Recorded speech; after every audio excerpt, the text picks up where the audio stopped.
Tá ok, Começou obrigada. agora. Iniciou a gravação. Tô Esse é o gravando. projeto, amém. Esse é o projeto Professores Conectados. Estamos no 15º encontro online com professores e dirigentes da EBD.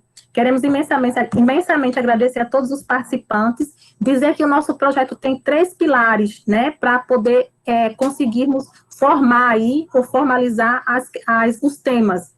Que pilares são esses? São temas pedagógicos, temas de cunho administrativo e gestão para a escola dominical, e também relacionado ao Ministério do Professor. Então, nós já recebemos aqui diversos palestrantes, né? A semana passada nós tivemos o pastor Douglas Batista, que é o comentarista da lição da CPAD do 3º trimestre. Somos muito gratos a Deus por todos esses preletores que passou aqui conosco e nos ensinaram muito, muito. Inclusive, um de nossos preletores, que é o pastor Tiago Rosas, lá de Campina Grande, fez nesse final de semana um congresso online, ao qual pudemos participar. Então, veja que esse projeto, a gente não está trabalhando sozinho. Nós estamos também conseguindo criar relacionamento com outros irmãos, conhecendo outros trabalhos, aprendendo mais. Eu participo semanalmente do EBD em questão. E agora também o pastor Tiago Rosas criou agora um grupo premium também, que nós nos inscrevemos e estamos aí trocando, compartilhando, né, e colaborando todas essas ideias. Então, sejam todos bem-vindos. Gostaria de deixar alguns avisos. Primeiro aviso, mantenham os microfones desabilitados, também mantenham a câmera desabilitada para uma melhor conexão. Quem acabou de entrar já venho avisando, né? Deixe sua câmera desabilitada, vai melhorar muito a sua internet, tá ok? E também não mexam na opção apresentar tela, para também não tirar a visão do nosso preletor. Irmão José Carlos, a paz do Senhor novamente, por gentileza, o senhor poderia nos dizer o currículo do pastor Valdeci, por favor? A paz do Senhor para os irmãos, a paz do Senhor para todos. Agradecemos pela presença. E eu vou aqui falar um pouco daquilo que é o professor Valdeci do Carmo. Ele é ministro do Evangelho, membro da Assembleia de Deus em Cuiabá, Mato Grosso, bacharel e mestre em Teologia, licenciado em Filosofia, possui pós-graduação em Antropologia da Religião, docência do ensino superior, Filosofia, Teologia do Novo Testamento, Planejamento e Gestão do Curso Online. Autor de Os Remonstrantes, que é a introdução à vida e à doutrina do seguidor de Armínio, coautor de As Vontades de Deus, editora Reflexão, Princípios para uma Boa Interpretação.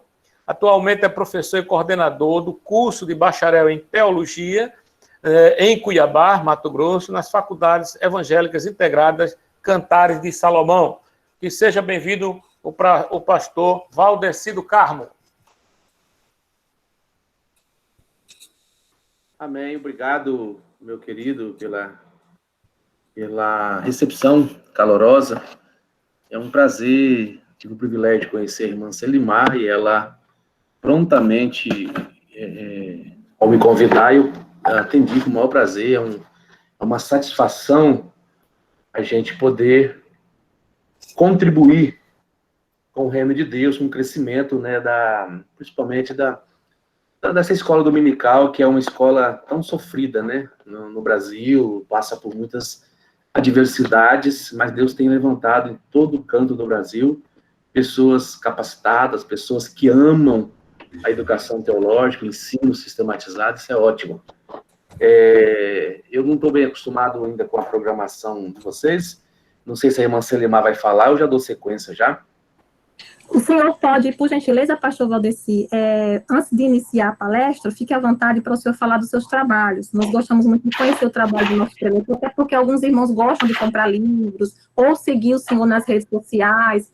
Pode falar dos seus projetos, aí quando o senhor finalizar, já pode iniciar a sua apresentação, tá bom? Então, tá bem. Eu acho que já posso colocar até o slide também, né, que eu vou falar dele, né? Pode sim. Veja bem, eu trabalho com a educação teológica há algumas décadas aqui no Mato Grosso e também atendo convites em vários lugares do Brasil. Os últimos 9 anos eu passei um pouco mais recluso na faculdade do Grande Tempo, a FEICS, da Faculdade das Assembleias de Deus aqui de Cuiabá, da qual eu estou atuando ainda como coordenador e professor de disciplinas teológicas. E, a partir do ano passado, eu iniciei meu atendimento a agendas fora do estado. Então, viajei para alguns lugares, Santa Catarina, Paraná, enfim, vários locais do Brasil, Rondônia, inclusive tem primos meus, né, tem uma prima minha que está ligada, está na sala de aula aí também assistindo. Tudo serve a Deus, uma grande família que serve o Senhor. E com o advento da pandemia, as agendas cancelaram em todo mundo, né? Todos ficaram parados. Aí migramos o projeto para um projeto agora online. Começamos a nossa academia teológica, que antes funcionava no interior também, dando curso básico, médio, bacharel livre em teologia, e o bacharel pelo MEC aqui na nossa faculdade, em Cuiabá. E nós estamos migrando para nosso canal, que Crescendo na Graça, que é um canal que está sendo inicializado para trabalharmos conteúdos diversos, né, entrevistas, dicas de livros, enfim, devocionais, conhecimento teológico, e o canal da Academia Teológica, academia.tel, que é onde estamos disponibilizando cursos e webinários também. Tivemos webinário mês passado, teremos outro webinário mês que vem, e esse canal, a intenção também é disponibilizar cursos para as pessoas no Brasil inteiro. Estamos formatando um curso para professores da escola dominical e também cursos na área do arminianismo, vários segmentos teológicos. O primeiro curso que está lá disponível é o curso feito com o pastor Silas Daniel. Escrevi um livro, né, um ensaio, né, sobre os remonstrantes, a pedido da editora Reflexão. Coordenei um projeto de 5 livros aqui na nossa faculdade, a pedido da editora Reflexão na época, que foi sobre graça preveniente, o pastor Valmir Nascimento, sobre introdução à teologia arminiana, com o professor Gesiel Costa. Falamos sobre o sínodo de Dort, com o historiador Eduardo Leite, e eu falei sobre os remonstrantes, e fiz em parceria com o professor Gesiel Costa sobre as vontades de Deus. Então, esses são livros assim, feitos para atender um segmento a pedido da editora. Agora, um projeto pessoal que eu estou colocando em prática também é transformar todas essas várias palestras que eu já dei nesses últimos anos, em vários locais do Brasil, em livros. E um deles é o Hermenêutica, a Introdução à Hermenêutica. Esse livro eu escrevi em parceria com o professor Jonas Mendes, e em breve será lançado. Era para ser lançado no mês entre maio e junho, mas com todo esse problema deixamos para final de agosto, início de setembro, para que as coisas acalmarem um pouco para fazer o lançamento. Um livro que visa assim, atender um público da nossa igreja mais simples, um público mais leigo, porque nós temos muitos livros bons de hermenêutica, excelentes obras na língua portuguesa. Mas quando vamos para aquela pessoa mais simples, de pouca leitura, parece que falta alguma coisa que ele possa compreender de uma forma bem simples. Então, nós estamos tentando, a tentativa dessa obra foi transformar numa linguagem bem simples alguns princípios fundamentais para interpretar a Bíblia Sagrada. Eu acho que chega, já está bom, né? Já falei bastante dos projetos, das coisas. Vamos para a palestra, né? Correto, irmã Selimar? Amém, pastor Valdeci, fica à vontade. Ok. Então, vamos iniciar. Eu gostaria de fazer uma oração, né, pedindo a Deus a orientação naquilo que nós vamos falar. Soberano Deus, eterno Pai, nós te damos por tua graça, por tua misericórdia. Hoje, Senhor, um dia de luto, um dia de tristeza, pelas vidas que se foram, pelos pastores, pelos amigos que perdemos. Todavia, continuamos firme em Ti, confiando na Tua providência, na Tua graça, no Teu amor, na Tua misericórdia. Te peço, abençoe este grande grupo, este grande projeto, cada irmão, cada pastor, cada irmã, todos que estão envolvidos, Senhor, que o Senhor possa abençoar de uma forma maravilhosa, que possamos fortalecer mais a escola dominical no nosso Brasil, em nossas igrejas, Senhor, que possamos ter um bom conhecimento para interpretar a Tua palavra. Nos ajude, é o que eu te peço nesse momento. Amém.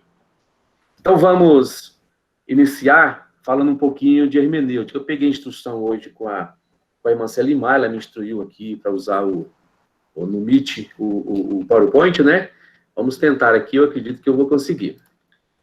Se não tiver, ela me corrige aí, me chama a atenção, a gente já começa, a gente já faz uma correção aqui.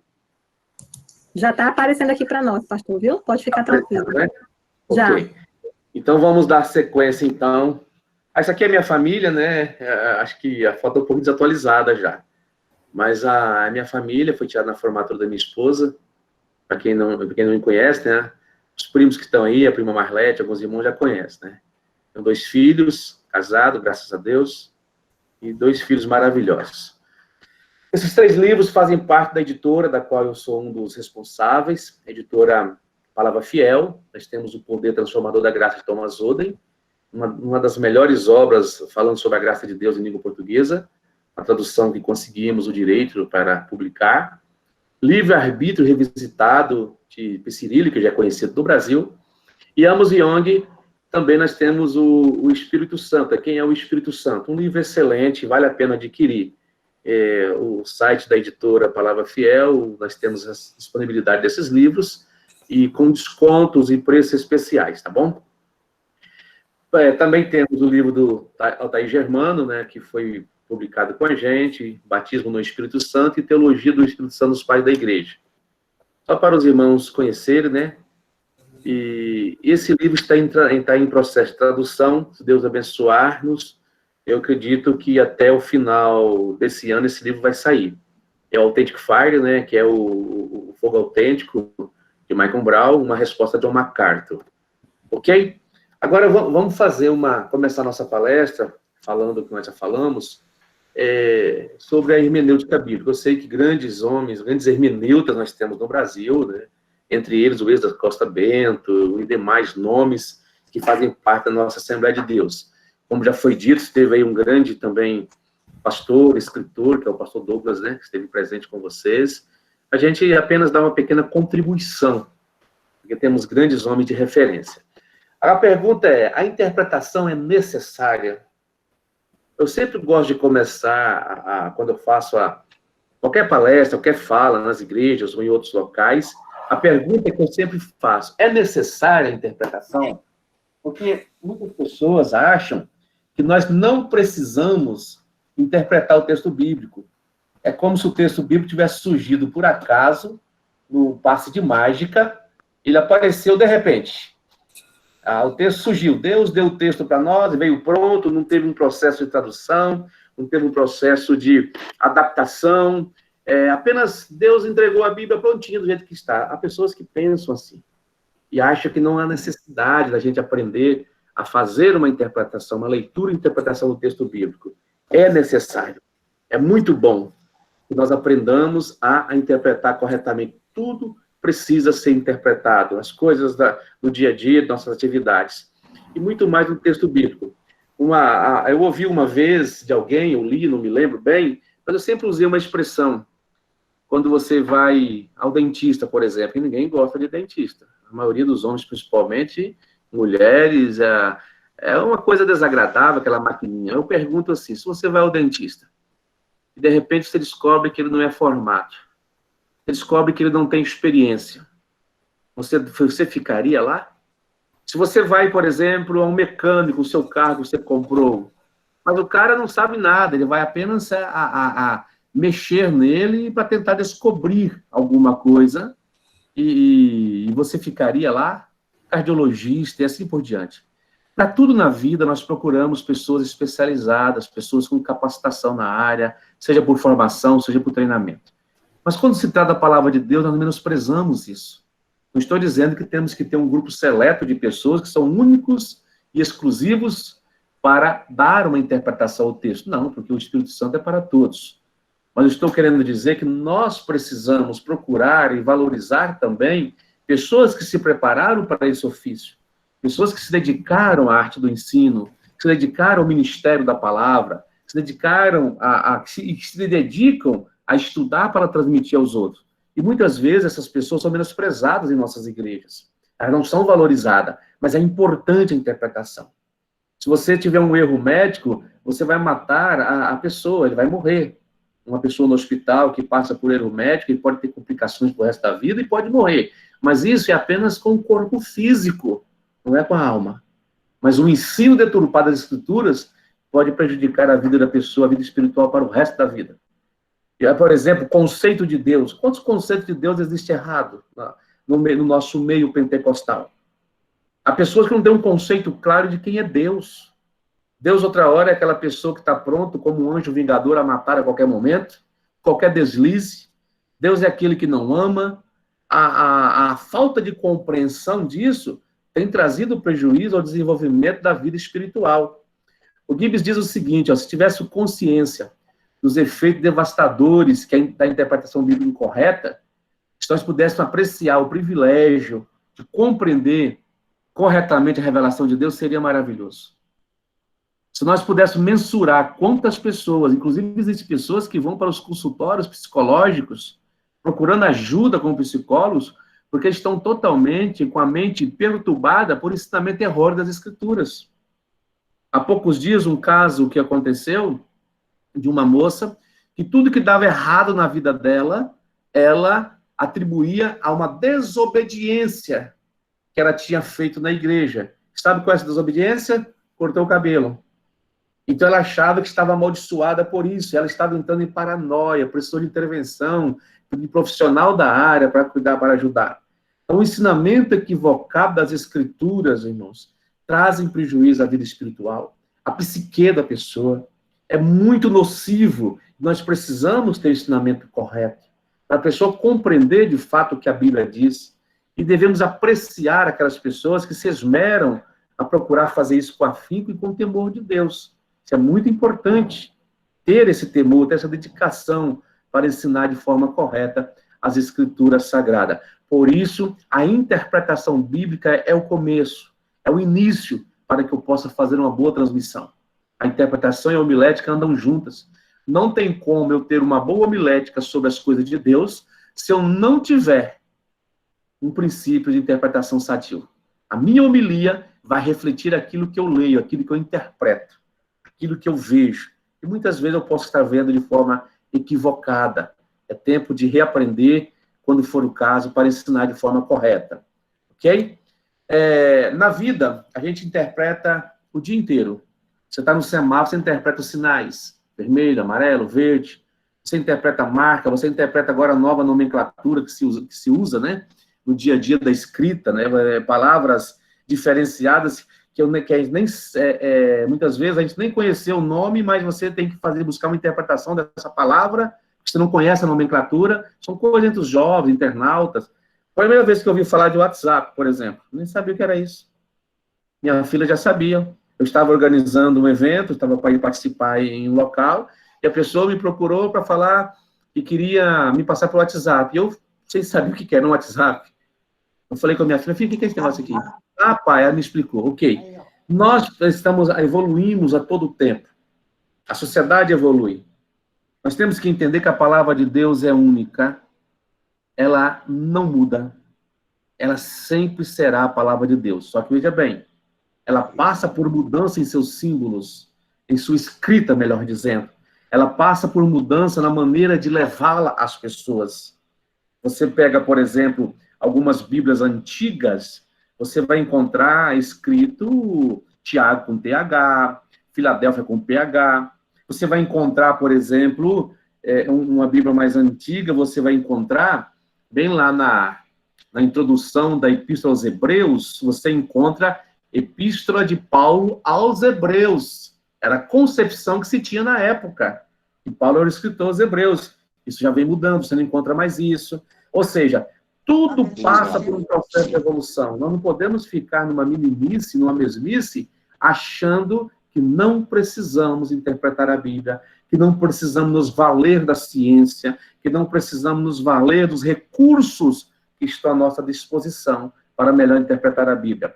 Veja bem, há poucos dias estava ministrando, até no Templo Sede, a introdução à nossa abertura do trimestre, e eu mencionei uma coisa que eu venho falando há tempo. Eu voltei a falar. Veio o advento do rádio, nós perdemos o rádio.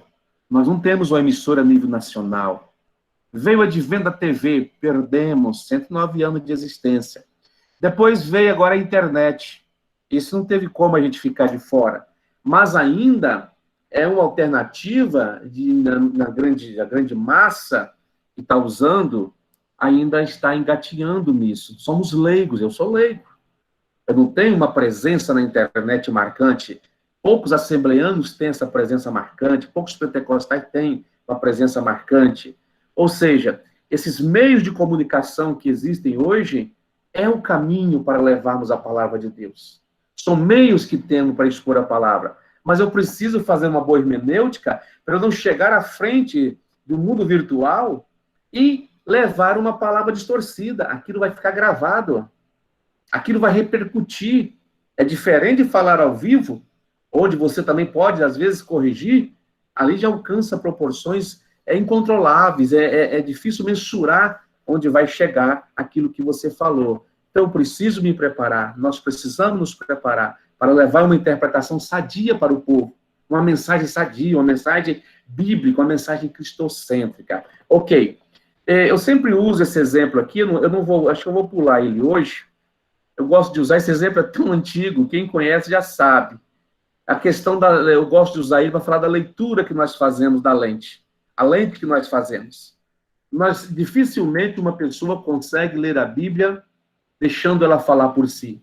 A maioria das pessoas leem a Bíblia já com uma lente, ou seja, com uma gama de conteúdo dentro do seu subconsciente, então ela passa por cima do texto bíblico.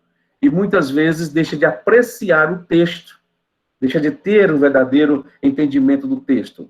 Um dos problemas que trouxe a tradução em capítulo e versículo da Bíblia, ou essa divisão de capítulo e versículo, é que muitos crentes acham que cada versículo tem um significado místico. Cada versículo tem um significado isolado. Não procura olhar o seu contexto. Eu gosto de usar esse exemplo, vou ser bem rápido com ele. Quase todos os lugares, aliás, todos os lugares que eu já passei, você percebe um ou dois que fica atento. A maioria, ele falha. Quando eu pergunto o seguinte, leia o texto à esquerda, onde está escrito, e tendo Jesus ressuscitado, vírgula, na manhã do primeiro dia apareceu primeiramente a Maria Madalena. E quando fazemos a pergunta, segundo o texto que foi lido, qual o dia que Jesus ressuscitou? Isso não é pegadinha, é para a gente refletir. A maioria responde no domingo. Por que ele respondeu no domingo? Ele não leu o texto. Ele passou pelas palavras. Ele não fez uma leitura do texto. Não deixou o texto falar para ele. E todos respondem no domingo. Por que no domingo? Porque no subconsciente dessas pessoas já está claro e definido que domingo é o dia da ressurreição de Jesus.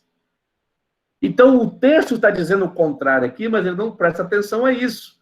A vírgula foi colocada propositalmente fora do lugar para a pessoa refletir sobre o que está fazendo. E assim nós fazemos com várias partes das Escrituras. Lemos corridamente, lemos de qualquer maneira, sem deixar o texto falar. Eu preciso habituar a esvaziar-me de mim mesmo e deixar a Bíblia falar comigo, o texto falar comigo. Agora, à minha direita aqui, você tem, e tendo Jesus ressuscitado na manhã do primeiro dia, vírgula, aqui é o texto correto. A vírgula está no lugar certo. Apareceu primeiramente a Maria Madalena. Atenção também que eu gosto de chamar para isso é o seguinte, Deus comunicou-se conosco através de uma linguagem humana. Se ele se comunicou com uma linguagem humana, essa linguagem precisa ser compreendida. Não tem como eu compreender a vontade de Deus se eu não compreender a linguagem a qual ele se comunicou. E essa linguagem humana, ela tem regras, ela tem princípios, ela tem fundamentos que necessitam ser questionados, que necessitam ser observados, que necessitam ser verificados. A língua é escrita dentro de uma norma, e essa norma, ela tem que ser observada. Como eu vou entender o texto se eu não observo o que está escrito? Vírgula e ponto são importantes e são fundamentais para a compreensão do texto bíblico. Como nós estamos falando, né, eu não falei no início, não fiz uma abertura do caminho que iríamos percorrer, deixa eu me atentar a isso, nós estaremos fazendo um panorama sobre a necessidade da hermenêutica bíblica, a importância da hermenêutica, os princípios da hermenêutica para uma boa interpretação bíblica, principalmente no caso de professores da escola dominical, aqueles que ministram a palavra de Deus e aqueles que gostam de estudar para apreender, para buscar para si conhecimento e edificação espiritual. Então, é um caminho que não vamos ensinar técnica de interpretar, é apenas princípios e conscientização da necessidade da interpretação bíblica, da hermenêutica bíblica, que é a interpretação. Uma das coisas que nós precisamos são os pressupostos. E um dos primeiros pressupostos, alguns pressupostos necessários que nós necessitamos e precisamos ter, eu coloquei aqui. Primeiro, nós temos que entender que esses princípios que nós devemos manter, eles são invioláveis. Não posso abrir mão dele. Se eu abrir mão desses princípios, eu terei problema de interpretação. Primeiro princípio é que a palavra de Deus é inspirada pelo Espírito Santo. Eu tenho que me atentar ao que disse Pedro, que homens santos falaram movidos pelo Espírito Santo de Deus. E anteriormente ele disse, nenhuma profecia foi proferida por vontade humana, mas homens santos falaram, movidos pelo poder do Espírito Santo, pelo Espírito Santo de Deus. Paulo fala do teopneustos, né, sopro de Deus, toda a escritura divinamente inspirada, útil, necessária, redarguir, ensinar. Ele fala desse sopro divino, essa palavra inspiração. A palavra inspiração, ela não define claramente o que é a inspiração de Deus, a inspiração da palavra. Porque o termo inspiração não é o mais correto, é sopro de Deus. Inspiração não é isso, mas é a palavra mais adequada que existia na língua portuguesa para colocar. O teopneustos que Paulo usa, o sopro de Deus, solvento, aquele sopro de Deus. Então eu preciso crer, a palavra de Deus é inspirada, pronto. A palavra de Deus não é inspirada, ela tem parte inspirada e parte não. Eu já terei problema de interpretação. Eu já não creio na Escritura. Quando eu tiver o menor problema, quando eu achar alguma contradição, ou aparente contradição, eu vou descrer daquilo que está ali, porque eu não creio na inspiração plena. Então nós temos que crer. A Bíblia é a palavra de Deus. Eu não abro mão disso. Não podemos abrir mão disso. Devemos entender o que é iluminação e o que é revelação.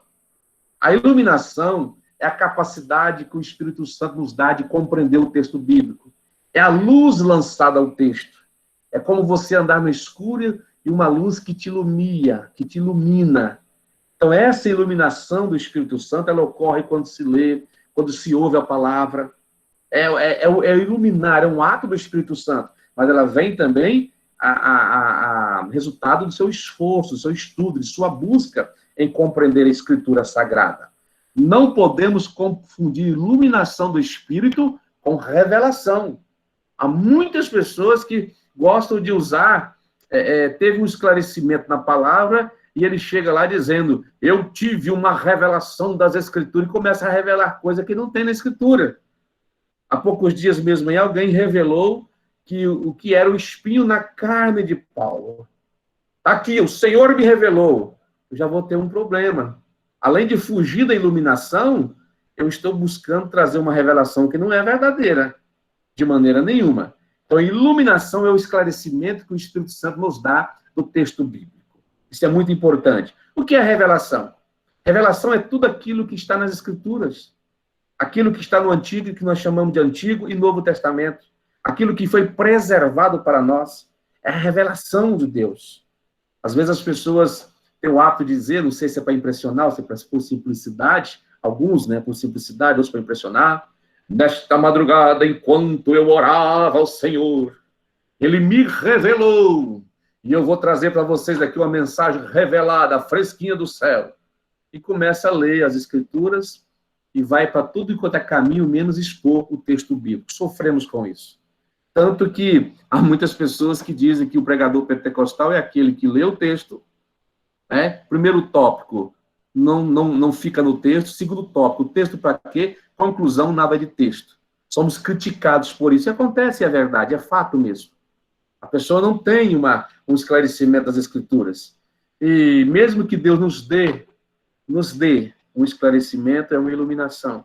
A revelação já é a palavra de Deus. Se eu não tiver nada para pregar, basta eu ler a Escritura, estou pregando a palavra revelada. E tais pregadores gostam de dizer assim, eu não tenho esboço, eu não fico anotando, eu trago para vocês uma mensagem revelada, na hora. Ai, meu Deus. Infelizmente, Chega. Isso ocorre com muita frequência em nosso meio, o desconhecimento das Escrituras. Então, a Bíblia é nosso manual de regra e fé. Segundo Carl Gibbs, no livro Princípio de Hermenêutica, ele diz que o Espírito Santo nunca vai revelar o intérprete de uma nova doutrina que já não tenha revelado nas Escrituras. Ou seja, não tem novas revelações. Não há revelações que não esteja fundamentada na Escritura Sagrada. Eu tenho que tomar cuidado com isso. Hoje eu vejo tanta gente que vai no inferno, volta, traz um monte de doutrina de lá. Essa doutrina é aplicada na igreja. Meu Deus! Fundamento para aplicar Atos 2,42. Eles perseveraram unânime na doutrina dos apóstolos, no partir do pão, na comunhão, na oração. O fundamento para a igreja é a palavra de Deus. Não é a revelação que vem lá do inferno, ou pseudo-revelação do inferno. Você pegar o Evangelho de Nicodemo, você encontra também revelação do inferno, que não é verdadeira, esses livros apócrifos, de maneira nenhuma. Então, nós temos que tomar cuidado com revelações. Uma certa feita, uma irmã fez um voto a Deus, e se Deus curasse o marido dela, eu não sei bem o que foi lá, me parece que ela não iria fazer só higienizações que mulheres fazem, axila, essas coisas assim. E Deus ouviu a oração dela, ela queria colocar isso agora como regra na igreja. Como se Deus só ouvisse isso, oração, quem vivesse desse jeito. Isso não é revelação, isso não é princípio da palavra de Deus. De maneira nenhuma, essas coisas. Eu não posso misturar as coisas, pegar a experiência pessoal e querer transformar em regra como se fosse uma revelação divina para as pessoas. Nós temos que ter em mente que todos os dons espirituais concedidos à igreja nunca vai revelar a doutrina que não esteja na Bíblia. Olha o que aconteceu com o famoso pastor Eliel de Jesus, que trouxe revelações estranhas, dizendo que sabia até o significado dos 7 trovões, coisas misteriosas, coisas que Paulo foi ao céu e que ouviu, ele foi arrebatado ao 3º céu, ele não pôde dizer às pessoas aquilo que ele viu, aquilo que ele ouviu. Agora vem eu dizer que Deus me revelou o que Paulo viu. Deus me revelou aquilo que Paulo conheceu. Isso é mentira, isso não é verdade. A revelação não vai entrar em contradição com as Escrituras Sagradas. A maior revelação é a palavra de Deus. Então, os dons espirituais são para edificar a igreja, não revelar novas doutrinas.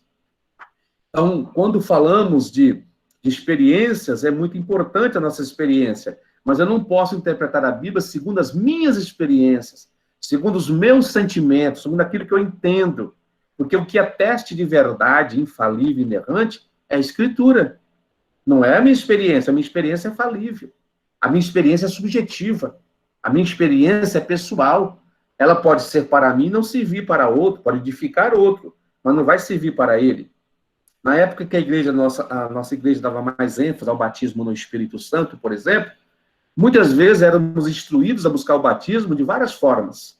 Outros era jejum de 7 dias, outro era buscando o batismo, falando glória a Deus, aleluia, umas 20 vezes sem parar ou mais vezes. Ali me embolava mesmo, né? Você pensava que estava sendo batizado às vezes. Outros ensinavam de outra forma, mas nenhuma regra é dada quanto a isso. O princípio bíblico é buscar, desejar, querer, ser regenerado. Entendeu? Esse é o princípio bíblico. A experiência do batismo é real, mas a forma de receber, ela vai variar de pessoa para pessoa. Aconteceu no Senado, aconteceu na casa de Cornélio. Quantas pessoas que foram batizadas dormindo, acordaram falando em língua, pessoas foram batizadas trabalhando, pessoas foram batizadas dirigindo, pessoas foram batizadas na igreja, outros foram batizados em culto de escola dominical, outros foram batizados na pregação da palavra de Deus. São experiências pessoais sadias, mas não são para colocar regras para as pessoas seguirem de maneira nenhuma. Ok? Um dos perigos das Escrituras é o alegorismo. O alegorismo, ele começa em Filo de Alexandria e ele começa a trazer coisas estranhas à Bíblia. O alegorismo é você colocar significados que não existem no texto bíblico. Isso é muito comum em nosso meio. Isso é muito comum nas nossas pregações. Busca-se significado, coloca significado onde não existe. É uma forma de alegorizar. Eu até cito o exemplo das 3 vezes que a pomba sai da arca lá de Noé. Veja bem, Eu já preguei, não é vergonhoso quando eu estou falando ao vivo sobre isso, quando eu estou, assim, presencial, né? De forma presencial sobre isso, eu gosto de trazer essas questões para as pessoas, para nós refletirmos. Não é pecado, não é... E muitas pessoas se converteram também em pregações alegóricas, mas eu tenho que entender que na interpretação bíblica, eu só vou ter alegorismo, de fato, quando a Bíblia assim o mostrar. Se não tiver, eu não posso ficar criando coisa da minha cabeça. E uma das pregações que a gente fazia, a igreja ama essas coisas, né? A gente fazia sobre a primeira vez que a pomba vai, é o ministério do Pai. É o Deus que está atuando, é Deus que falava com o homem, é Deus que agia com o homem. Só que você vai falando naquela eloquência típica do pentecostal, e a igreja, oh, que mensagem poderosa, e às vezes não transmite nada, não ensina nada para o povo. A segunda vez que ela foi, que a pomba foi, representa o ministério de Jesus Cristo, e ela volta com o raminho, e esse raminho, as marcas de Jesus, olha aqui as feridas, que fui ferido na casa do meu pai, e o povo da glória a Deus, da aleluia. Mas tem uma outra vez que a pomba vai, essa pomba é o Espírito Santo de Deus que veio, ele não voltou mais para a arca, não voltou mais para o céu, ele está aqui na terra. Ah, pronto, acabou, avivou a igreja. Agora eu pergunto, que princípio bíblico eu estou ensinando? Que princípio bíblico estou transmitindo? Que verdade para edificar o crente, fortalecer na palavra, estou transmitindo? Nenhuma. A pregação é até bonita. É uma pregação bonita, mas não é uma pregação, de fato, não é isso que a Bíblia está mostrando de maneira nenhuma. Então, o alegorismo é um perigo. Alegorizar demais textos bíblicos, ficar buscando simbolismo demais onde não existe, isso é um perigo, isso danifica ou mutila o sentido pretendido pelo autor do texto bíblico, por aquilo que o Espírito Santo quer mostrar. Então, eu preciso estar atento e não exagerar os meus alegorismos, exceto se a Bíblia assim o fizer, se a Bíblia o mostrar. Do contrário, eu não posso ficar vendo coisas que não existem, de maneira nenhuma. Há pregações, por exemplo, do passado, que muitas pessoas fizeram, e até fazem ainda, floreiam demais, buscam florear, dar significado. Pega lá o exemplo de Abraão significando Isaac. A pessoa encontra significado até para o machado, o cutelo. O que significa o cutelo? O que significa isso? Isso não tem significado. Eu posso pegar, fazer uma aplicação para nossas vidas, sobre desprender-se de algo para Deus. Daqui a pouco eu estou querendo matar filho, se eu for pegar isso, literalizar isso. Então tem que tomar cuidado. Então, o filho de Alexandria, influenciado pela filosofia, um pouco vergonhoso também da sua cultura, ele narra que a saída de Abraão do Ur dos Caldeus era a busca para a verdadeira sabedoria, cuja culminância deu casar-se com Sara, que simboliza sabedoria. É extremamente absurda essa interpretação. Isso não tem fundamento nas Escrituras. E tem muito pregador hoje lendo o Filho de Alexandria, lendo Ambrósio de Milão, procurando essas fontes que trazem alegorias e pregando na igreja. A igreja, na sua simplicidade, ela aceita aquilo tudo como se fosse verdade maravilhosa, revelação profunda das Escrituras. E não é verdade, de maneira nenhuma. 2 perigos nós temos quando usamos um método alegórico, ou usamos de alegorismo demais. Primeiro perigo é que nós vamos substituir a mensagem divina pela fertilidade da imaginação humana. Porque a mente humana, ela imagina. Eu vou florear, vou imaginar um monte de coisa. O texto diz algo, mas eu, na minha imaginação, vou dizer outro. Então, isso é o primeiro perigo que nós incorremos. Nós temos o exemplo, por exemplo, do caso ainda de Abraão, a sua caminhada de 3 dias de viagem. Clemente de Roma, ele afirmou que os 3 dias de viagem de Abraão até Moriá são 3 dias simbólicos, não são literais. Primeiro, mesmo que haja literalidade, há um simbolismo por trás. E o primeiro dia é o dia da fé pela vista. O segundo dia é o dia do desejo da sua alma. E o terceiro dia é o dia que ele encontrou entendimento espiritual. Isso não é verdade. Isso não tem fundamentação nas Escrituras. Os 3 dias são literais e não tem nenhum significado místico espiritual. Mas quando eu quero alegorizar demais, eu fico buscando espiritualizar todas as coisas, aquilo que a Bíblia não está dando nenhum significado a respeito disso. O segundo perigo, aí vem o segundo perigo, que é somente algumas mentes privilegiadas, somente algumas pessoas podem interpretar a Bíblia, não todo o povo.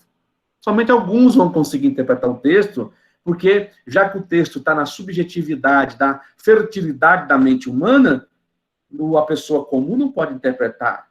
O crente normal, comum, não pode interpretar. Somente algumas autoridades iluminadas pelo Espírito Santo é que poderiam interpretar desta forma. Então, veja bem, Agostinho, ele foi um dos grandes alegoristas, claro, foi influenciado também, né? Para ele, quando a Bíblia mencionava o mar, podia significar de forma simultânea água, ou também podia significar as escrituras, ou podia significar o coração humano, ou mesmo também podia significar a batismo. Então, ele não encontrava, não procurava juntar a palavra dentro do seu contexto. Vamos falar um pouquinho mais à frente sobre palavra no seu contexto. A importância da palavra no seu contexto. O contexto determina o significado da palavra. Isso é importante, isso é princípio básico. E uma palavra sozinha, isolada, fora do seu contexto, você não vai saber o significado dela. O contexto ajuda a determinar o significado. Falarei posteriormente. Jerusalém, por exemplo, para ele, quando falava Jerusalém na Bíblia, podia ensinar algo sobre a cidade propriamente dita, poderia falar sobre a alma, poderia falar sobre Jerusalém celestial, tudo ao mesmo tempo. Podia ter vários significados ao mesmo tempo. Era uma fertilidade muito grande. E com isso, a trajetória, a narrativa bíblica vai perdendo a sua literalidade. Já o método histórico-gramatical, que a maioria dos evangélicos usam, e nós que defendemos alguns princípios básicos, como inerrância, como a autoridade suprema da Escritura, como inspiração da Escritura, infalibilidade da Escritura, usamos esse método histórico-gramatical. Ele é desenvolvido, ele ganha força na Reforma Protestante, é uma redescoberta das Escrituras Sagradas. Então, quando eu estou interpretando a partir desse método histórico-gramatical, nós estamos analisando o contexto social, cultural, religioso, procuro analisar onde se desenvolveu a escrita, os acontecimentos à volta, o que está acontecendo de fato naquele momento. Então, é uma reconstrução histórico-gramatical. A palavra tem seu sentido literal. Não pode ser ignorado os contextos que existem na constituição do desenvolvimento da Bíblia Sagrada, da história da Bíblia Sagrada, os povos que fazem parte da Bíblia e da escrita. Você vai encontrar, por exemplo, isso bem claro quando você começa a ver a época de Zacarias, a época de Malaquias, há um contexto histórico nisso. A época do rei Ezequias tem um contexto histórico. A época de Jeremias é outro contexto histórico. Então, é necessário a gente atentar para esses contextos sociais, culturais, religiosos que existiam na época. A reforma, ela resgata esse princípio, ela tira fora esse misticismo hermenêutico que existia. Então, do século XVI para cá, há uma reinterpretação procurando um método histórico-gramatical. Na Idade Média, embora não fosse adotado esse método, mas havia um monge que ele intencionava, e ele influenciou Lutero, ele intencionava que fosse respeitado o texto bíblico dentro da sua literalidade, dentro daquilo que está sendo dito. Imagine você escrevendo algo e a pessoa interpretar do jeito que ela quiser, do jeito que ela entender, do jeito que for revelado a ela. Com certeza você não gostaria disso. Você não gostaria que suas palavras fossem interpretadas fora do contexto em que você as diz, que você as pronuncia. Você não gostaria que um texto seu fosse interpretado de outra forma, a não ser aquilo que você pretendeu passar. Os reformadores, eles que vão contra o método alegórico, enfatizam algumas coisas importantes. Primeiro, precisamos considerar o sentido literal do texto. Precisamos considerar a intenção do autor. E precisamos considerar o sentido original de cada passagem dentro daquele momento em que representa para aquelas pessoas. Aí nós vamos entender a palavra de Deus de forma correta. Isso foi uma grande vitória. Acabou-se a mutilação do texto bíblico. Com isto, eles não estavam querendo dizer que estavam deixando simbolismos e alegorismo de lado. Não, não é isso. Quando a Bíblia o mostra, quando a Bíblia deixa claro, quando a Bíblia está mostrando que existem essas figuras de linguagem, que, aliás, existem figuras de linguagem diversas na Bíblia, você as considera. Mas, a priori, mantém-se o sentido original do texto, exceto quando esses sentidos alegóricos ou figurados estão claros e evidenciados no próprio texto para transmitir verdades espirituais, mas não ficar criando essas figuras de linguagem desnecessárias. O monge da Idade Média que procurou resgatar esse princípio histórico-gramatical é o Nicolas de Lyra. Então, ele influenciou, em parte, Martinho Lutero, que acabou sendo um dos seus alunos, né? Quando Martinho Lutero se converte, lendo Romanos, né, que entendeu justificação pela fé, que nada mais é do que a citação de Abacuque, ele dali passa a entender o que é, de fato, a justificação em Cristo Jesus pela fé. Então, para Lutero... Eu vou ver se o senhor me permite dar um aviso rapidinho. Sim, por favor. Ainda tem muitos irmãos com a câmera habilitada. Como é que eu desabilito a câmera, Silemar? Toque na tela, onde está aparecendo aqui a apresentação, ou é o meu vídeo, ou é o vídeo do pastor.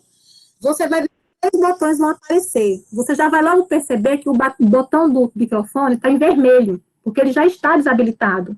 Toque no posto dele, que é o da câmera. Cuidado para não tocar no telefone, senão você sai, tá? É na câmera, tá bom?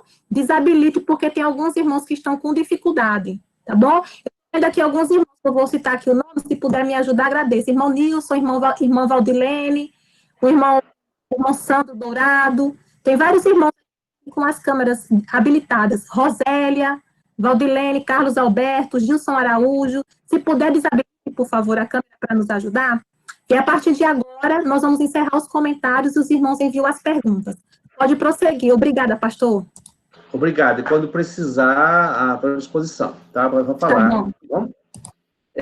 Para Lutero, por exemplo, ele disse, né, claro, após a sua conversão, de fato, ele disse que somente o significado literal, o normal, o único das Escrituras, é a essência inteira da fé e da teologia.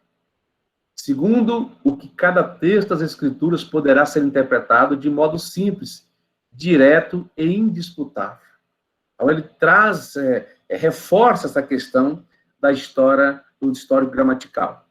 Então, devemos verificar o que o escritor queria dizer, por meio de interpretar suas palavras conforme o sentido costumeiro e socialmente aceitável daquelas palavras. Então, você precisa entender o que significava naqueles dias e trazer para nossos dias hoje. Trazer esse significado para os dias de hoje. É uma tarefa difícil. Por isso que o intérprete bíblico, aquele que faz tradução da Bíblia também, tem um trabalho árduo. Achar palavras equivalentes de uma língua tanto tempo distante de nós é um trabalho muito árduo. Outro princípio que nós devemos compreender, então nós usamos o método histórico gramatical, ok? Outro princípio que nós devemos compreender aquilo que é descritivo e o que é prescritivo na Bíblia. O que tem pessoas usando o texto das Escrituras para criar doutrinas, para criar mandamentos, para criar normas na igreja, é grande. É a quantidade imensa de pessoas que fazem isso. Então, nós precisamos entender o texto na sua literalidade, observando os contextos em que estão incluídos, nós vamos entender aquilo que é descritivo e o que é prescritivo. O que é descritivo apenas descreve, é uma narrativa mostrando o que está acontecendo, descrevendo crenças da época, descrevendo maneira de entender, de ver as coisas na sua época, mas não é algo que está sendo escrito para que eu venha praticar. Não é um receituário para mim, não é uma prescrição para mim.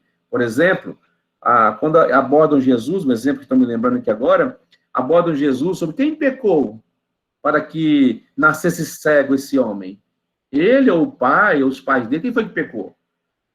Ali não está ensinando, prescrevendo que alguém nasce doente porque tem um pecado específico.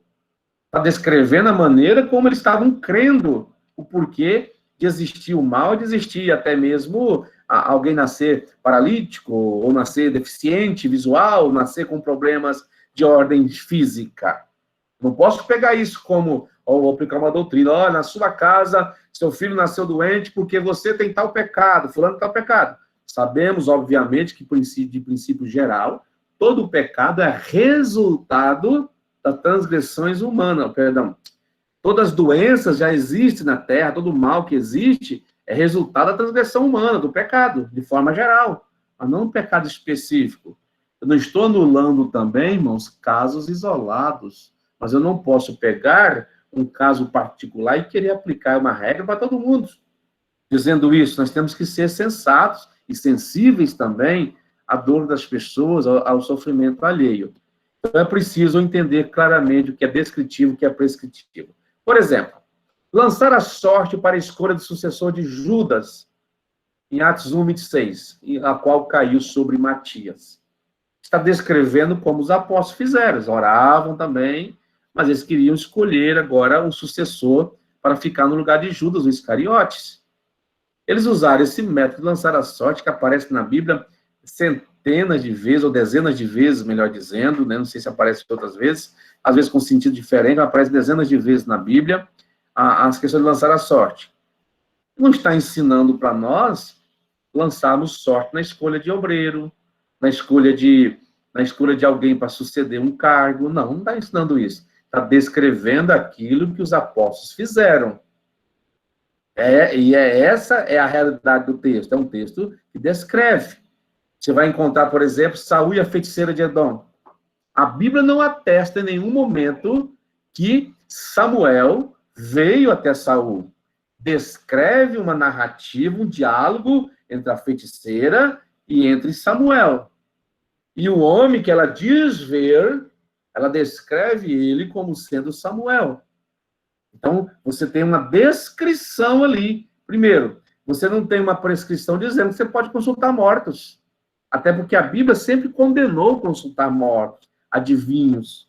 No tempo de Samuel, ele mandou que matasse por ordem divina e que expulsasse todos os adivinhos e que praticasse feitiçaria.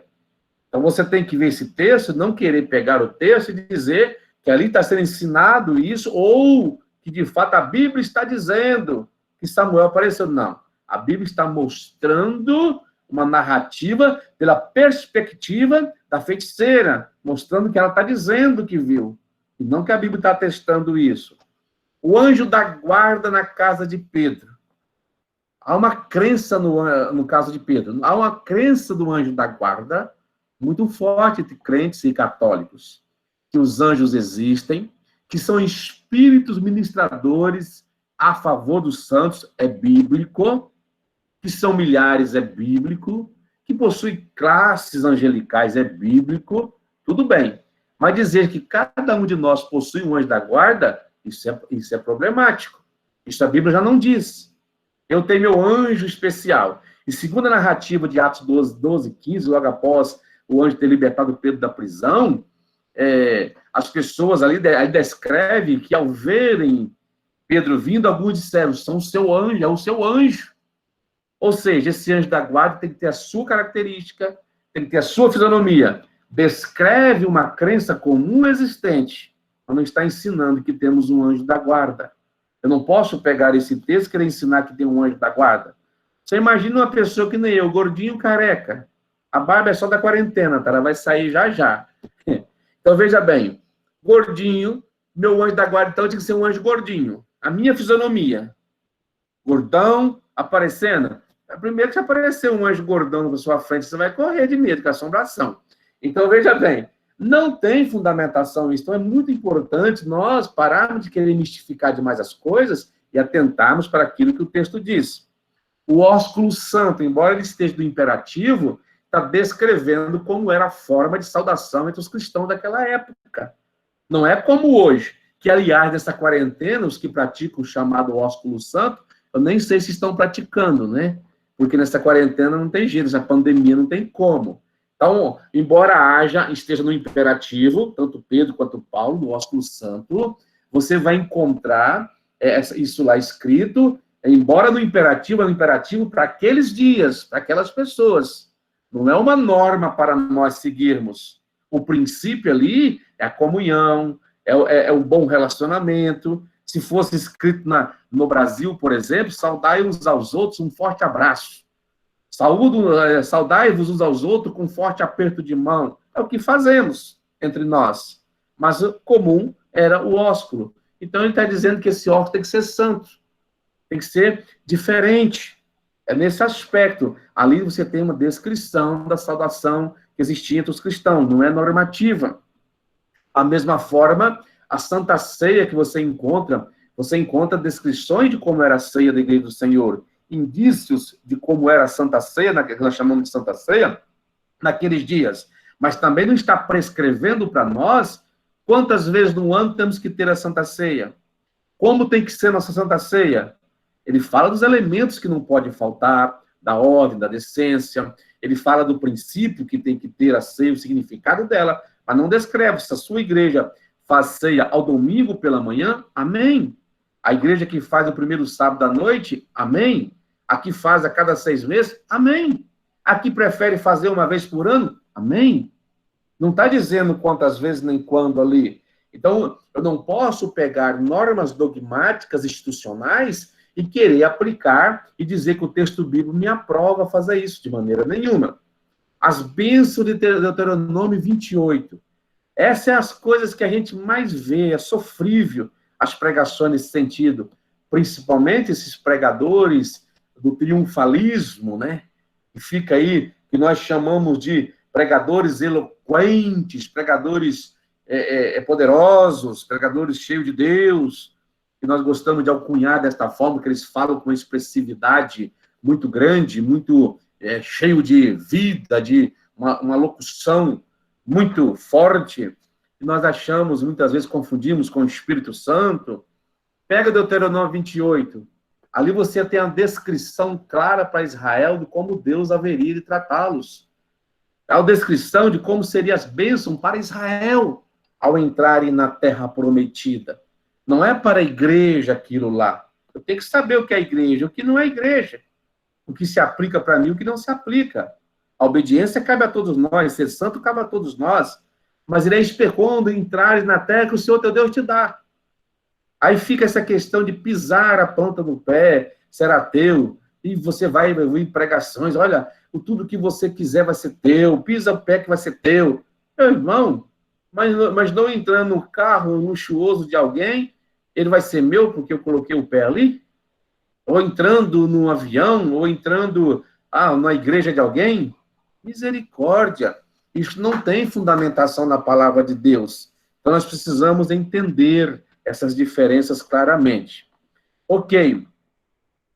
O que é, então, hermenêutica? É princípio de interpretação. A origem está, segundo alguns, porque hoje não é consenso mais, a maioria atribui o nome hermenêutica ao deus Hermes, que era o que trazia o recado dos deuses para os homens, está dentro da mitologia grega.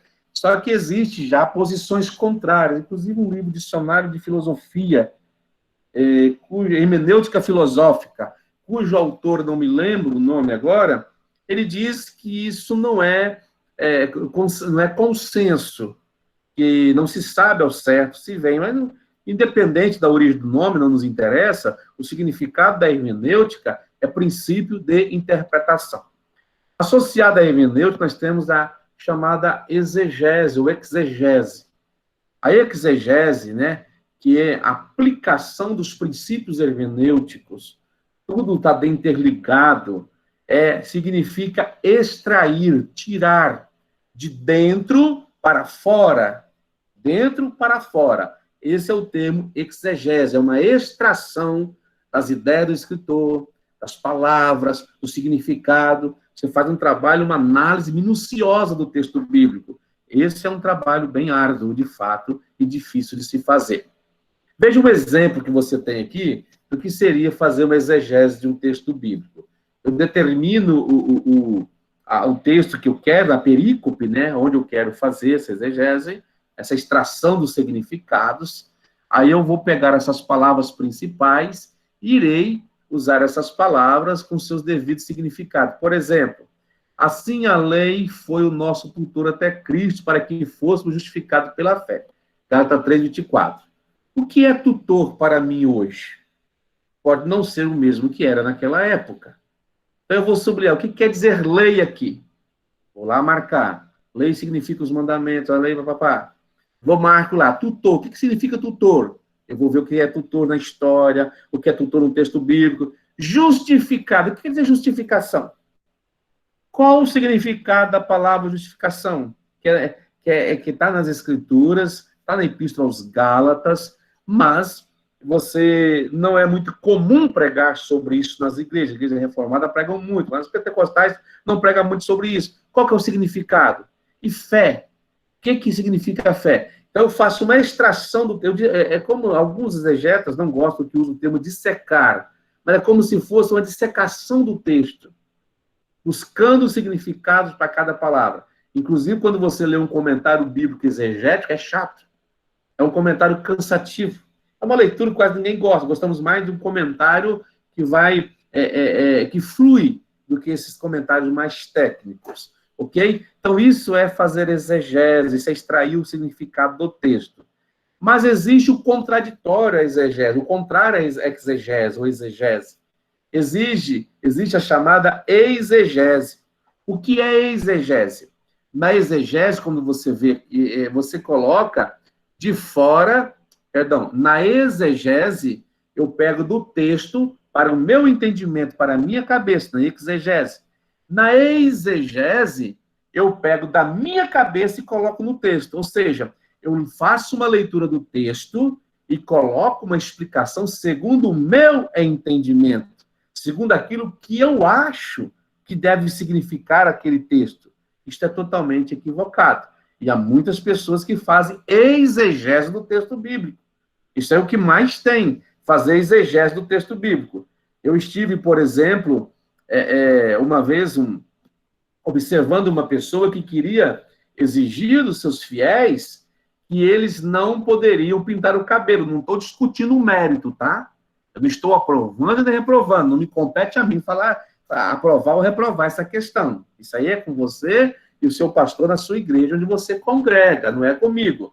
Eu só quero dizer o seguinte, ele pega aquela passagem da Bíblia, aquela passagem que está escrito que você não pode jurar, nem pelo céu, nem pela terra, porque você não tem poder de fazer o seu cabelo embranquecer, ou ter o texto assim. Ele diz, tá vendo? Está dizendo aqui que você não pode fazer o seu cabelo ficar branco. Você não pode fazer nascer o seu cabelo para fazer ficar branco. Então está dizendo que você não pode, de maneira nenhuma, pintar o seu cabelo. Ok. O texto não está dizendo isso. O texto está falando da incapacidade do homem. O texto está mostrando a limitação do homem de não ter o poder, não ter a capacidade de fazer algo. Nada tem a ver com essa questão. Ok? Volto a dizer, não estou aprovando e nem reprovando. Não compete a mim. Estou dizendo um exemplo de você pegar um significado da sua cabeça e querer colocar no texto que não está dizendo isso de maneira nenhuma. Você quer ver outro exemplo muito usado?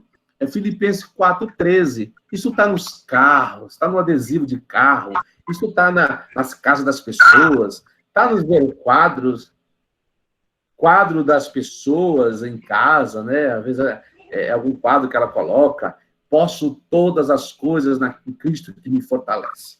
A pessoa lê esse versículo, ignorando todos os contextos, e dá a sua explicação, a sua exegese. Aí ele vai lá. Você pode ter todas as coisas na terra. Claro que a mensagem pregada vai dentro de uma roupagem de espiritualidade, né? Eu até vi uma vez um camarada dizendo, você pode ter todas as coisas nessa terra, porque você é filho do rei. Jesus teve uma mulher, nasceu de uma mulher zero, uma mulher virgem. Jesus teve uma casa nova. Jesus andou de jumento zerinho, você pode ter carro zero também. Jesus teve uma sepultura nova. Eu não quero ter sepultura nova, né? Mas pega isso e vai continuar. Você pode. Vira para o seu irmão, você pode ter o carro do seu sonho, você pode ter a casa do seu sonho, você pode isso, você pode aquilo outro. Espera aí. Mas o texto bíblico está dizendo isso? É isso que Paulo está dizendo? É isso que Paulo está pregando? O que mais me entristece o coração é ver a igreja vai quase arrebatada com essas palavras. Elas vão à loucura, ao delírio espiritual. Há uma histeria coletiva. É glória a Deus para lá, glória a Deus para cá. São palavras de efeito. Inclusive, hoje, se usa cada vez mais as palavras de efeito para impressionar em uma boa oratória. Então, veja bem, isso não é verdade. Quando você lê a palavra de Deus dentro do texto que Paulo está dizendo, na sua literalidade, literalmente o que ele está querendo dizer, mas no versículo 10 ele diz, ó, regozijei-me no Senhor por finalmente reviver a vossa lembrança. No versículo 11, não digo como por necessidade, porque já aprendi o quê? A contentar-me com o que tenho. Olha o princípio que ele está ensinando para nós aí. 12, eu sei estar abatido. Eu sei também ter abundância. Em toda maneira, em todas as coisas, estou instruído. Tanto a ter fartura, como a ter fome, tanto a ter abundância, como a padecer necessidade. Aí ele conclui o versículo 13. Posso todas as coisas em Cristo que me fortalece. Que coisas? Essas coisas que ele falou. Estar abatido, ter abundância, passar necessidade, e se necessário, passar fome. Ele está instruído em tudo isso. É isso que ele está ensinando para nós. Então é necessário você ter uma interpretação correta para ensinar a igreja de forma correta.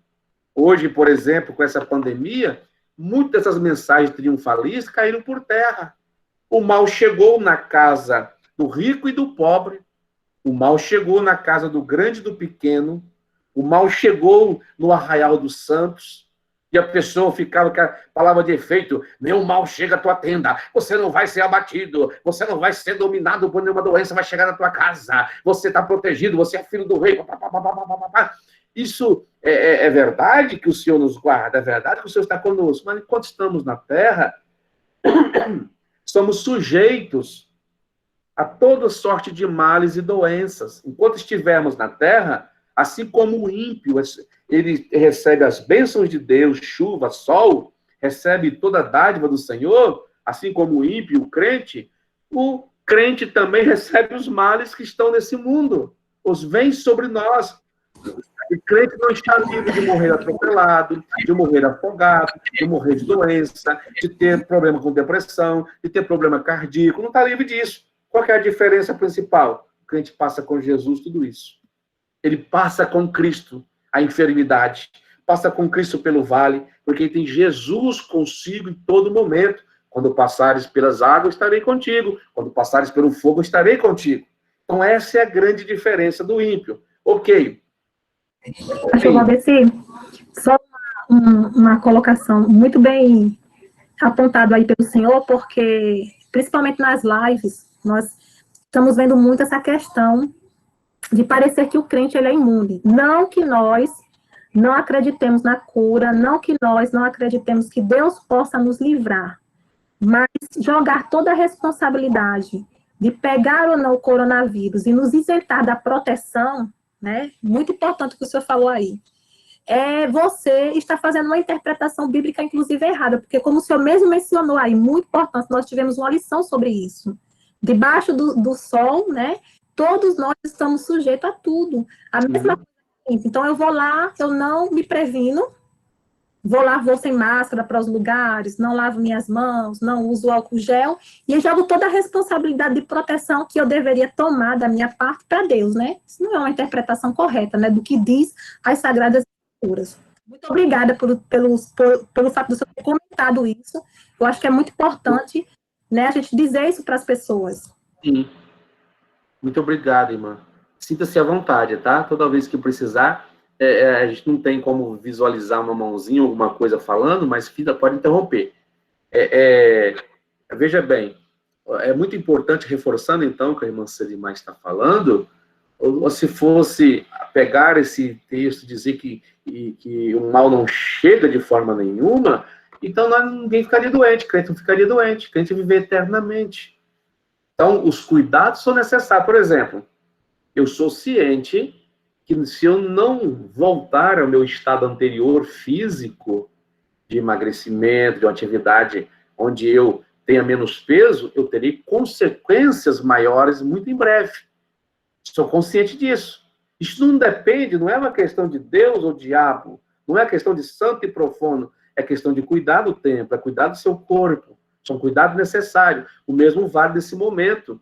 uma doença altamente transmissível, desconhecida, ainda cheio de problemas e sem curas específicas, diretas, vacinas, eu tenho que ter minhas medidas de proteção. Não é eu ficar paranoico com medo de tudo, até porque o crente tem que estar pronto a qualquer momento para ir para o céu, seja por doença, seja por acidente, seja por que seja a forma ou da vinda de Cristo, o arrebatamento da igreja. Mas eu tenho que me cuidar. Álcool, máscara. Você vê a lição de escola dominical que eu lecionei na abertura desse trimestre, eu lecionei ela o tempo inteiro com máscara. Eu não tirei a minha máscara o tempo inteiro. Procurei ficar com a minha máscara, até porque microfone as pessoas usam. Então, são cuidados necessários que nós temos que ter, ok? Se precisar de falar algo, pode falar, irmã Selimar.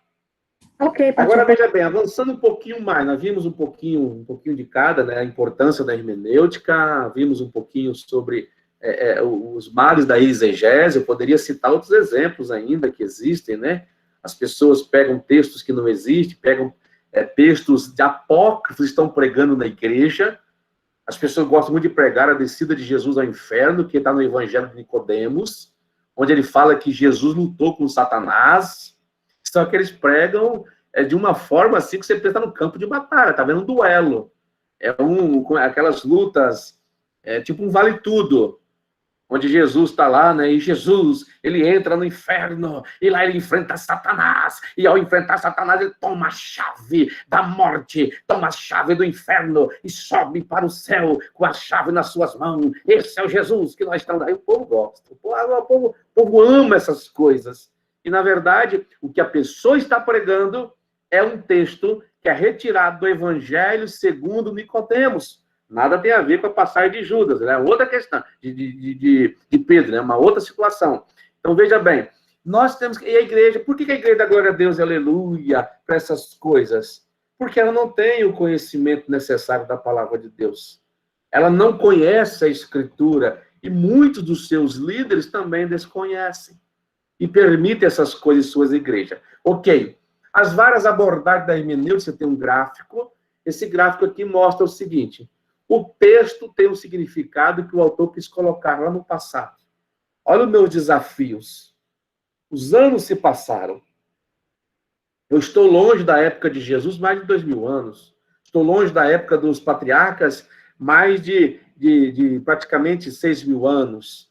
Olha a distância, né, que nós temos, o distanciamento que estamos. Você tem um texto original, que inicialmente era oral, depois vira escrita.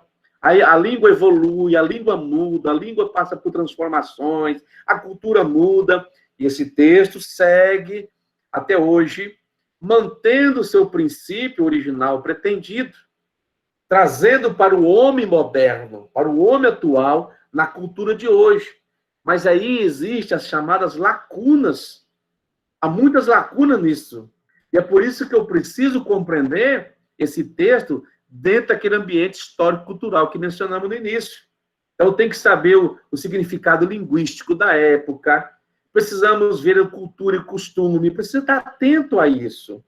Há muitas palavras que já caíram em desuso, novas palavras foram criadas, eu preciso ficar muito antenado a essa questão.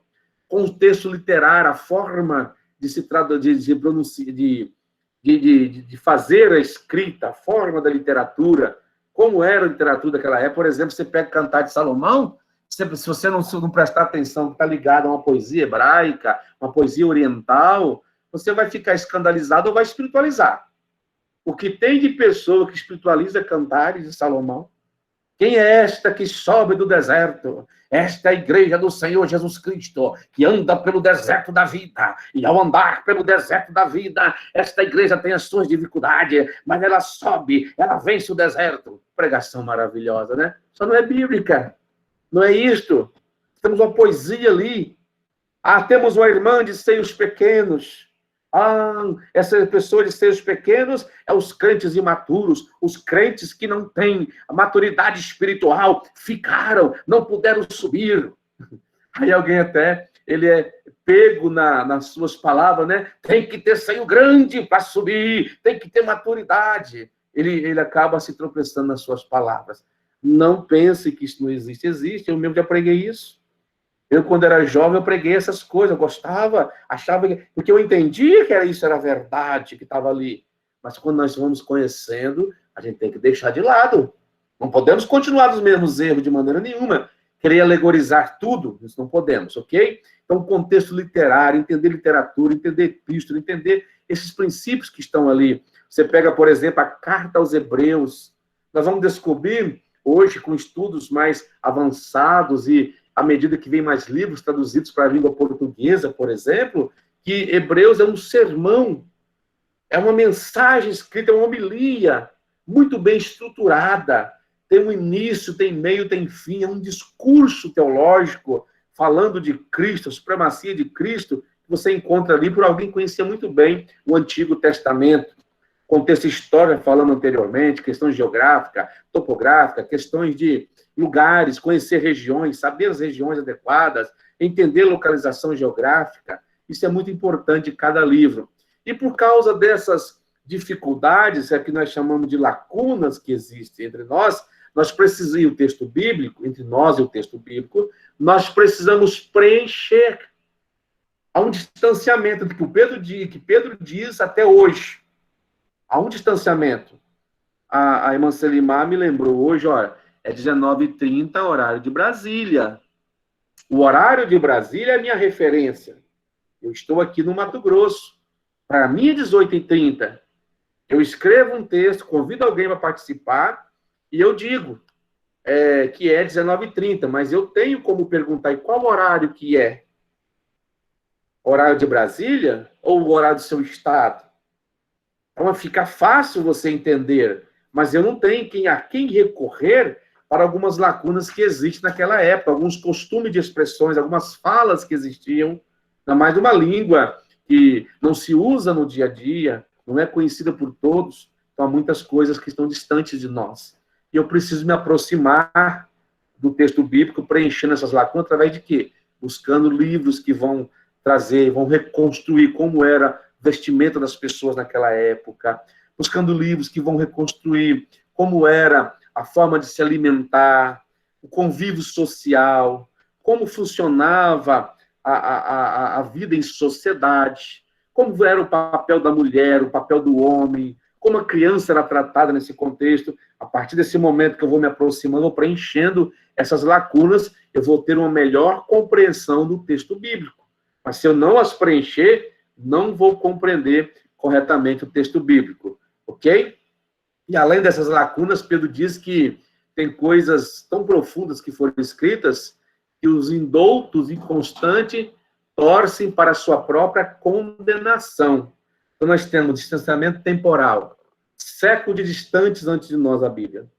Distanciamento contextual. Se eu tenho diferença daqui para o Nordeste, do Nordeste para o Sudeste, do Sudeste para outras regiões, Norte, região Norte, do Sul, você tem diferenças das pessoas, por exemplo, vou dar um exemplo recente. Estive agora no Espírito Santo, na casa da minha mãe, e recente, cheguei semana passada. Aí você vai se alimentar, o self-service, né? Normalmente, para nós aqui, o self-service, eu vou lá e me sirvo à vontade, quantas vezes eu quiser. Mas lá na região que ela mora, do Espírito Santo, o self-service não é bem assim. Você se serve, mas não é à vontade. Você serve só uma vez. Se a pessoa chega lá e vai repetir, vai pagar de novo. E muitas vezes é um self-service pesado, não é livre. Então, são diferenças tão pequenininhas que existem de um estado para o outro, mas que causam confusão. Imagine agora você tentar ver esses ambientes diferentes, culturais, hábitos diferentes, no mundo bíblico. Há tanta coisa difícil de ser compreendida. Há muita coisa que, às vezes, não conseguimos reconstituir seriamente. Você tem o caso, por exemplo, da tatuagem. Né? Você tem um lugar que Deus recomenda que o povo não se tatuasse. Peraí, mas tatuagem naqueles dias não significa a mesma coisa de hoje. Tatuagem naquele dia tem implicações religiosas, onde você tatuava o Deus que você servia, ou a divindade, ou a qualquer forma de coisa que você tinha um respeito ou transcendental. É totalmente diferente de hoje. Não tem nada a ver com os moldes das tatuagens que o povão faz aí, que a molecada faz. Não estou testando isso, não. Estou tentando mostrar para você diferenças. Então, precisa entender esses elementos culturais existentes para eu construir ou reconstruir todo o contexto que está por trás do texto bíblico, ok? A língua também é um problema sério. O autor também, o distanciamento autoral. Eu não posso perguntar para Pedro, Pedro, o que você quis dizer com palavras difíceis que os indultos torcem para a sua própria condenação? O que é, Pedro, que você quis dizer com isso? Não sei. Paulo, o que você quis dizer com essa questão de espinho na carne? O que é isso, Paulo, esse espinho na carne que você fala? Eu não tenho como perguntar para Paulo, eu tenho como perguntar para Pedro. Não há possibilidade, porque o autor já não existe mais, o autor já está com Cristo. O distanciamento linguístico, a língua, você sabe que muda falando sobre isso. Por exemplo, houve uma época que a palavra caridade podia ter um significado de amor. Hoje não tem mais. Não adianta você falar caridade como sinônimo de amor, que não é mais. Não existe mais isso. Ainda mais numa época que está ficando cada vez mais difícil de se viver, né? Tudo vira preconceito, tudo vira racismo, tudo vira... O que você fala tem conotações diversas. Criado mudo, você não pode chamar de criado mudo hoje, porque é um ato racista, é uma palavra racista. É criado de cama, de canto de cama, mesinha de canto de cama, que tem implicações históricas com a escravidão. Então, você tem essas questões linguísticas que vão cada vez se complicando mais. Por exemplo, pergunte para o seu esposo por que foi que ele se casou com você. E deixe ele te responder, ele casei com você por caridade. Você pode ter certeza que você não vai gostar. E dependendo da mulher, ela vai ficar brava com ele em alguns dias. Então, não é por caridade que você casa. Você se casa por amor. Caridade não é essencialmente amor. Mas houve uma época que caridade e amor eram coisas sinônimas. Era uma coisa que significava a mesma coisa, ok? Eu vou... irmã Selimar, eu não perguntei no início se seria 1h e 20, eu não sei. Eu esqueci desse detalhe. Não sei se você já vai concluir, né? Geralmente nós finalizamos 21h05, 21h10, por aí. Se o senhor quiser finalizar. Então já estamos no horário, né? Deixa eu só falar de figura de linguagem, então, um pouquinho aqui e encerro, tá bom? Ok, obrigada, pastor. Ok. Figura de linguagem. A importância, na Bíblia tem figura de linguagem, é muito importante essas figuras de linguagem, só que eu preciso estar atento que não existe na Bíblia um símbolo único, ou melhor, um símbolo universal. Por quê? Porque as palavras, como já dissemos anteriormente, elas têm seu significado dentro do seu contexto, dentro da sua frase. Se eu falar a palavra manga, por exemplo, você pode pensar um monte de coisa de manga, mas manga não é, de maneira nenhuma, uma fruta, de repente, naquilo que eu quero falar. O que vai determinar se ela é uma fruta, se é de camisa, é o contexto, é a frase em que eu estiver pronunciando. A manga da camisa está rasgada. Ó. A manga está doce, obviamente não é da camisa, é a fruta. A mesma coisa vale, um dos símbolos, por exemplo, não tem símbolo universal. O que vai determinar o símbolo é o texto bíblico. Azeite. Azeite é muito usado como símbolo do Espírito Santo. É verdade. Mas não é em todo lugar das Escrituras que o azeite vai simbolizar o Espírito Santo de Deus. Há locais das Escrituras que não simbolizam nada. Simplesmente é o azeite natural que se usa no dia a dia. Também há locais nas Escrituras, como o Salmo 55, que o azeite ele vai simbolizar a lisonja. Por exemplo, Salmo 55, 21. As palavras da sua boca eram mais macias do que a manteiga, mas havia guerra no seu coração. As suas palavras eram mais brandas do que o azeite, contudo era espada desembaiada. Você vê falsidade, lisonja, você não vê aí símbolo do Espírito Santo em nenhum momento. Então, precisamos estar atentos ao que simboliza o Espírito Santo que não simboliza. Quando o profeta multiplica o azeite lá da viúva, aquele azeite nada tem a ver com o Espírito Santo de Deus. Eu já vi muitas pregações, né? É hoje que o azeite vai ser multiplicado na sua casa, na sua vida, no seu lar, e vai embora, vai embora. Embora seja uma pregação de tentar dar um estímulo positivo às pessoas, esse azeite ali não simboliza o Espírito Santo de maneira nenhuma. Foi um milagre específico de um azeite, uma coisa natural do uso do dia a dia. Então nós temos que tomar cuidado. É o caso do leão que Davi matou, que Sansão matou.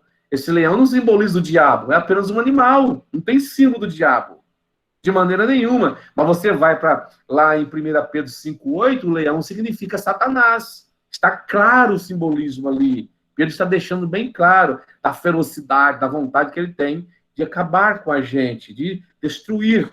Então, você tem que saber entender as palavras dentro do seu respectivo contexto para não trazer significado nem aplicar simbolismo onde a Bíblia não está dizendo.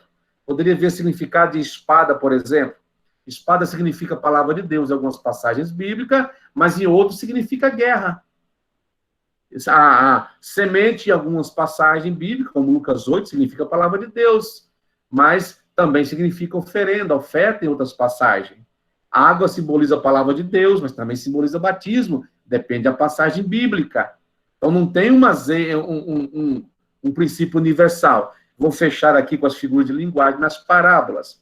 Parábolas, por exemplo, elas são histórias que refletem a parte da realidade do dia a dia para trazer ensinamentos morais, ensinamentos espirituais. São histórias do cotidiano, da vida, do contexto das pessoas que viviam naquela época, para trazer ensinamentos profundos. Mas veja bem, eu não posso pegar uma parábola e querer buscar um significado para cada um dos seus elementos. Eu tenho que entender que os elementos colocados na parábola são para construir a história. Eu tenho que entender o cerne da parábola, o centro principal dessa parábola. Então, eu preciso, para aprender uma parábola, para interpretar bem uma parábola, eu preciso saber o contexto, a história pronunciada e quais são as aplicações dela para nossas vidas. Vou pegar esse exemplo aqui, eu prometo fechar, irmã Selimar. Veja bem, a parábola do chamado bom samaritano, né? Porque, na verdade, bom samaritano é os editores que colocam, não fazem parte do texto. O homem estava caído à beira do caminho. Segundo o alegorismo, né? Era interpretado de forma alegórica, dizia que esse homem é Adão, que estava caído. Que Adão caiu da presença de Deus em Jerusalém, caiu do paraíso. Imagina essa pregação sendo pregada, né? O homem caiu da presença de Deus, Jerusalém era a presença do Senhor, os ladrões são as forças malignas que querem te pegar, que querem isso, o assaltante que assaltou é a queda do homem, o assalto é a queda do homem, a queda da humanidade, a queda de Adão, sacerdote e o levita é a lei e os profetas, que não podem salvar o homem, e vai continuando, mas o bom samaritano apareceu, Jesus é o bom samaritano, ele pôs azeite sobre as feridas, dando conforto, suavidade, colocou vinho, que representa o sangue de Cristo, e deixou 2 moedas. Essas 2 moedas são os 2 sacramentos, a ceia e o batismo, ou o Antigo e o Novo Testamento. O animal que carregou esse homem representa o evangelista. O homem caído, quando ele se levanta, representa o novo nascimento. A hospedaria é a igreja, o hospedeiro é o pastor, e você constrói uma pregação das coisas mais lindas em cima disso. É uma pregação linda, maravilhosa, emocionante, mas não é isso que a parábola está dizendo. Não é isso que Jesus está dizendo.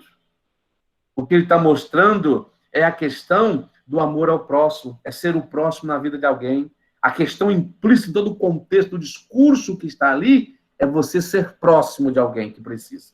Estender a mão necessitado.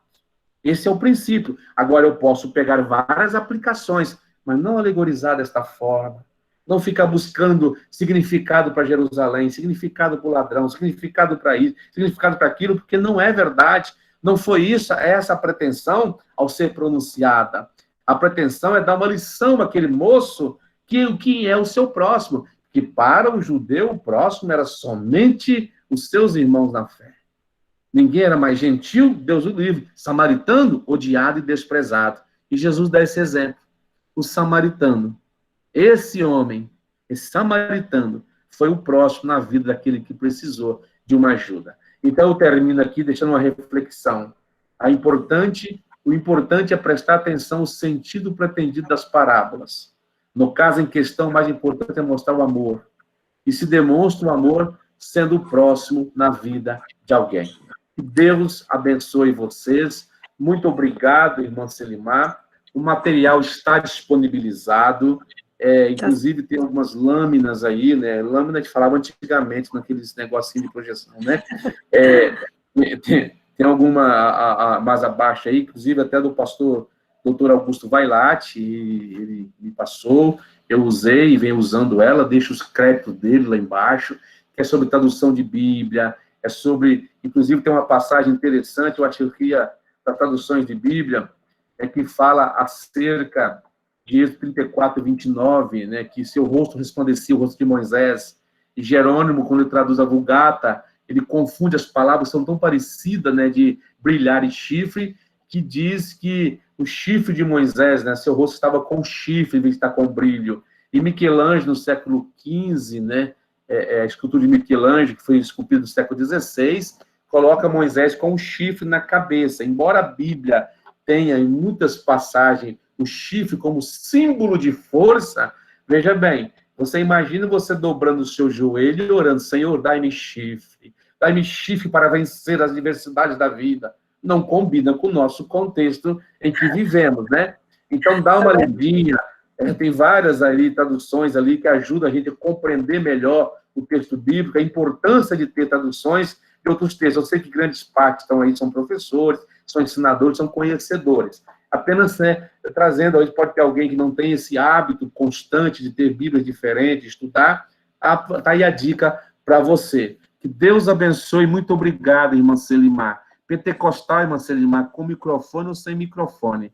Ele começa a falar e não para mais, não tem jeito. Pastor Valdeci, muito obrigada, que aula maravilhosa, muito importante, todas as colocações que o senhor fez aí, em uma linguagem muito transparente, né, e muito compreensível. E aproveitando esse gancho aí da questão dos chifres, né, já que o senhor falou, nós recebemos aqui um total de 12 perguntas, não vai dar para fazer todas, mas tem algumas que são importantes, que eu acho que é importante o senhor só esclarecer, já baseada aí no que o senhor falou.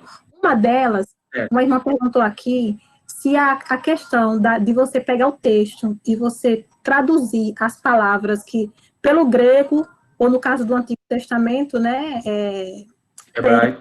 hebraico, certo? Se ajuda nessa interpretação. Sim, o trabalho de exegese, que está ligado à hermenêutica bíblica, né, ou teologia exegética, é um trabalho de você buscar o significado original. Com certeza ajuda muito. Aí a pessoa, esse é um trabalho mais árduo. Esse é um trabalho que necessita ter, no mínimo, noções ou um conhecimento da língua original. O Dr. Carlos Augusto Vailate, inclusive, ele está traduzindo, já terminou de traduzir, Abacuque, tradução e comentário. Ele vai lá no original e traz para nós a tradução e o comentário do original. Isso é muito importante, ajuda muito. Mas uma grande parte, uma grande gama nossos pregadores, nós mesmos, né? Não tem, por exemplo, eu não tenho um conhecimento para chegar ao nível de fazer uma tradução do Antigo Testamento do grego, nem do Novo do Antigo Testamento hebraico, nem do Novo do grego. Mas ajuda muito a compreender o texto, o seu significado pretendido pelo autor. E é óbvio que, ao trazê-lo para a língua portuguesa, tem que ter um conhecimento da língua portuguesa também, né? Pelo menos algumas palavras... É isso que eu entendi a pergunta, eu entendi correto? Entendeu? É isso mesmo. Pelo menos algumas palavras, assim, palavras-chave, né, que a gente costuma dizer. Sim, tá. Para a pessoa pegar um dicionário, um Novo Testamento linear, um Antigo Testamento, ajuda com certeza. Inclusive, a palavra Bíblia, a palavra-chave, ela traz o dicionário de Strong, o dicionário do Antigo e do Novo Testamento, ela nos ajuda muito nesse quesito. Pega as palavras-chave principais, nos remete ao dicionário, onde vamos ver o significado da palavra, ver que tem vários significados, e qual seria o mais aplicado ali. Com certeza ajuda. Uma pessoa que fizer isso vai ter um bom ensinamento expositivo. É difícil, não é fácil. Difícil que eu digo assim, é trabalhoso, é árduo, é meticuloso. Deveria ser mais valorizado quem faz isso. É verdade. O senhor falou bastante também sobre a questão das alegorias, né, pastor? Então, é possível alegorizar, pelo menos de forma moderada, o texto bíblico, ou só podemos alegorizar também ou só podemos alegorizar onde o texto traz essa realidade de forma nítida? Olha, irmã, para a preservação do sentido pretendido do autor, eu sempre defendo que nós podemos alegorizar onde existe alegoria. Agora, veja bem, o que eu posso é fazer a aplicação do texto. Eu posso pegar um texto e fazer várias aplicações. Vou dar um exemplo. Você pega a parábola das 10 virgens, que é muito comum. Você pode fazer uma aplicação da prudência, pode fazer uma aplicação do zelo, do preparo, da organização, de como você tem que se preparar, quando você está esperando, os cuidados que você tem que ter. Vamos pegar o exemplo aí de uma parábola, que já está dando a figura de linguagem. Você pega o exemplo da parábola do semeador que saiu a semear. Você vai aplicar aqui dali, falar das grandes dificuldades, embora a interpretação já está no texto ali, o próprio Jesus interpreta, e você pode trazer aplicação para os nossos dias. A dificuldade que é você semear. Quais são as dificuldades que você enfrenta hoje no Brasil? Você tem várias dificuldades, são dificuldades que são pontuais e regionais. Você tem dificuldades geográficas, você tem dificuldades, às vezes, aqui nós não temos proibição de leis, né, leis que proíbam, por exemplo, mas você tem dificuldade de levar essa palavra em condomínios, sejam horizontais ou verticais. Como você leva essa palavra? Como você leva essa semente? Então, aplicações são necessárias, mas alegorizar, onde o texto não diz, eu não posso fazer isso. Eu não posso buscar um significado que o texto não diz, mas eu posso usar muitas aplicações do texto. O caso, por exemplo, de Pedro, que nega Jesus e vai novamente voltar à sua antiga profissão. Ali eu posso tirar lições preciosas para nossas vidas, fazendo aplicações para nossas vidas. Mas eu não posso buscar um significado diferente. Por exemplo, dizer que Pedro negou Jesus, e quando negou Jesus, ele já perdeu o Espírito de Deus na sua vida, ou dizer significados que não tem, ou inventar coisas que não existem. Que não estão no texto, né? Que não estão no texto, o texto dá essa conotação, né? Isso. Colocar coisas, né, interpretações que não estão no texto, e o texto também não dá aquela conotação. Aquilo que o texto não dá, essa conotação, esse sentido que você está falando, eu não posso ficar colocando, aí seria uma exegese, colocar ideias no texto. Eu tenho que tirar ideias do texto, e não colocar ideias no texto. Então tem que extrair, tirar exegese, o que o texto está dizendo. Agora, aplicar, sim, eu vou aplicar ele na vida das pessoas, pedindo orientação de Deus, buscando, estudando. É interessante quando você pega, por exemplo, só para rapidinho aqui, quando você pega passagens das Escrituras, você as lê, meditando, e depois procura trazer essas passagens, aplicando no cotidiano da vida que nós conhecemos, nossa rotina, traz ensinamentos riquíssimos. Eu não mutilei o texto bíblico, eu não saí do sentido pretendido do autor, estou trazendo para o homem moderno uma palavra atualizada da Bíblia Sagrada. Certo. Então, a recomendação é você usar mais o que realmente o texto diz, criar um equilíbrio e não alegorizar tanto, né? Não alegorizar. Irmã Selimar, veja bem, nossas pregações pentecostais, elas são destituídas de conhecimento bíblico, na sua maioria, na sua quase totalidade. Somos criticados por causa disso, e com razão. Você pega, por exemplo, o texto de Apocalipse, lá, um exemplo lá. Guarda o que tens para que ninguém tome a tua coroa, beleza? Lê o versículo. Uma festa da qual eu fui um dos preletores que me antecedeu, ele pregou 1 hora. Guarda o que tem, você tem que guardar o que tem. E gritava e falava, mas nunca disse guardar o quê? Guardar o que tem. Zaqueu, desce dessa árvore, você tem que descer da vaidade, descer disso, daquilo. Então a gente vê muito esse tipo de coisa, não chega a ser uma alegoria, mas é falta de profundidade na palavra de Deus. É igual o caso, por exemplo, do profeta Isaías. No ano em que morreu o rei Urias. Uzias. Eu me confundi agora. Selimar, está aí? Oi. Uzias. Sim, pastor, diga. Uzias, pois é. No ano em que morreu, eu vi o senhor sentado. No ano em que morreu o rei Uzias, é um marco histórico, é uma forma de datar o evento. Muito comum naquela época. 3º ano, reinado tal. No 1º ano, reinado do reino de Belsazar. No 2º ano, reinado de Joaquim. É uma forma de datação. E as pessoas pegam lá e dizem assim, o Uzias da sua vida tem que morrer. Começa a fazer até uma alegorização, né? E quem que é o Uzias tem que morrer? É o Uzias da vaidade, da desobediência, o Uzias disso, da renúncia. Nós não podemos ficar fazendo essas viajadas com o texto. Eu vou pegar o texto ali, dessa questão, o que eu vou tirar dali de experiência ou de aplicabilidade para as pessoas? Eu tenho que entender que não tem nada a ver a visão com a morte de Uzias. Eu tenho que compreender isso. É apenas datação histórica. Então, fidelidade ao texto é o princípio, o melhor princípio que nós temos para interpretarmos as escrituras corretamente. A fidelidade ao texto. Pronto? Tenho aqui só uma última pergunta para fazer para eu estou à disposição de vocês hoje. Com relação ao...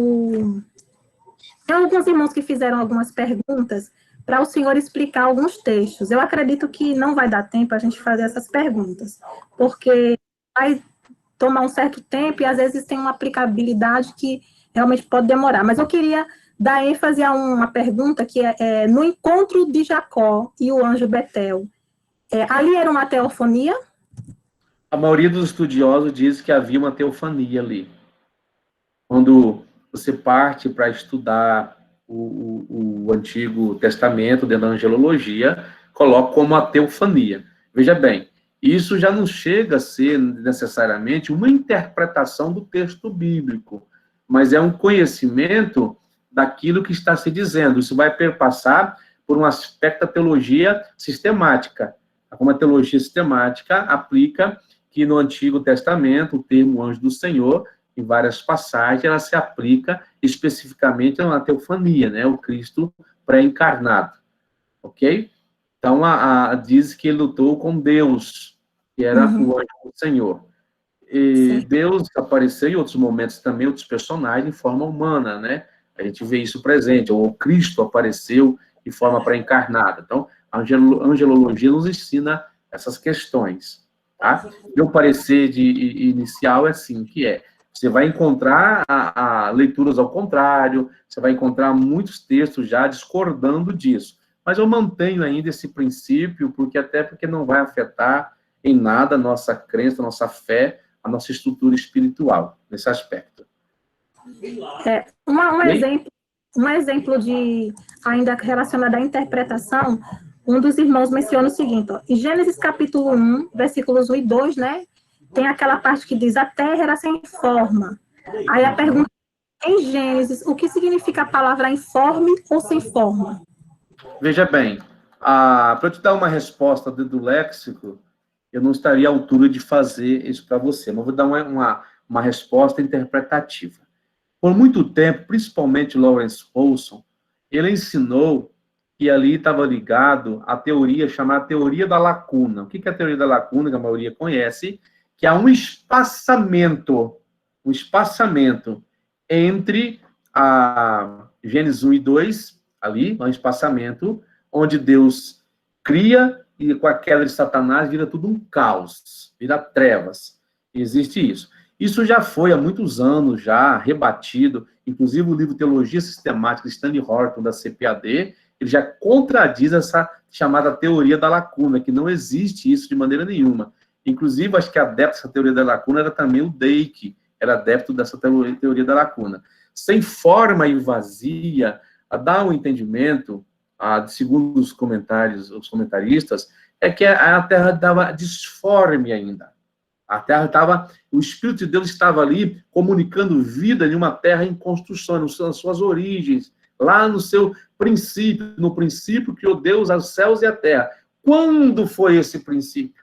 Quando aconteceu? E ela era sem forma, vazia, e depois ela passa, então, a ganhar uma forma diferente. Deus começa a estabelecer dias, Deus começa a estabelecer a criação dos dias, a criação das coisas em seus respectivos dias. Não tem nada a ver, eu adianto, com a queda de Satanás. Essa teoria da lacuna, ou teologia da lacuna, é uma coisa muito especulativa, ganhou muita força nas décadas de 60, 50, 60, mas ela cai por terra muito depois, e inclusive livros da própria CPAD sobre isso, tá? Era algo mais de significado e disforme. Estava sem a forma que nós a conhecemos, ok? Tá ok, pastor, muito obrigada mais uma vez, eu quero imensamente agradecer. Se alguém quiser complementar isso aí no grupo, que tenha mais profundidade nesse aspecto aí, fique à vontade, tá? Não há problema nenhum, estamos aqui para compartilhar, aprendemos uns com os outros. Amém, pastor. Quero agradecer a Deus pela sua vida, né? Desde o primeiro momento que eu lhe conheci virtualmente, porque nessa pandemia agora Deus nos presenteou com muitas amizades, e sabemos que um pode ajudar o outro, né? Nesse momento o Senhor está nos ajudando, mas qualquer coisa que o Senhor precisar de nós, a superintendência está à sua disposição aqui da Paraíba. Eu gostaria de chamar o pastor Marcos Anísio para habilitar o áudio dele, e além de fazer suas considerações finais, falar alguma coisa com o senhor, porque ele também é professor de hermenêutica também, tá? Amém, amém. Bom ter um professor aqui. Inclusive, ele gostou muito da sua aula, ficou assim, vislumbrado, né, com a aula que foi gravada lá no EBD em questão, e eu gostaria que o pastor Anísio, gentileza. Amém, você. Só agradecer a Deus pela vida do pastor Valdeci do Carmo, pela forma, pela linguagem acessível, bastante pedagógica, e pela aula maravilhosa que nós podemos receber na noite deste dia. Creio que, assim como fora de proveito para todos os professores aqui em João Pessoa, também foi para todos os irmãos que estiveram nos demais no início.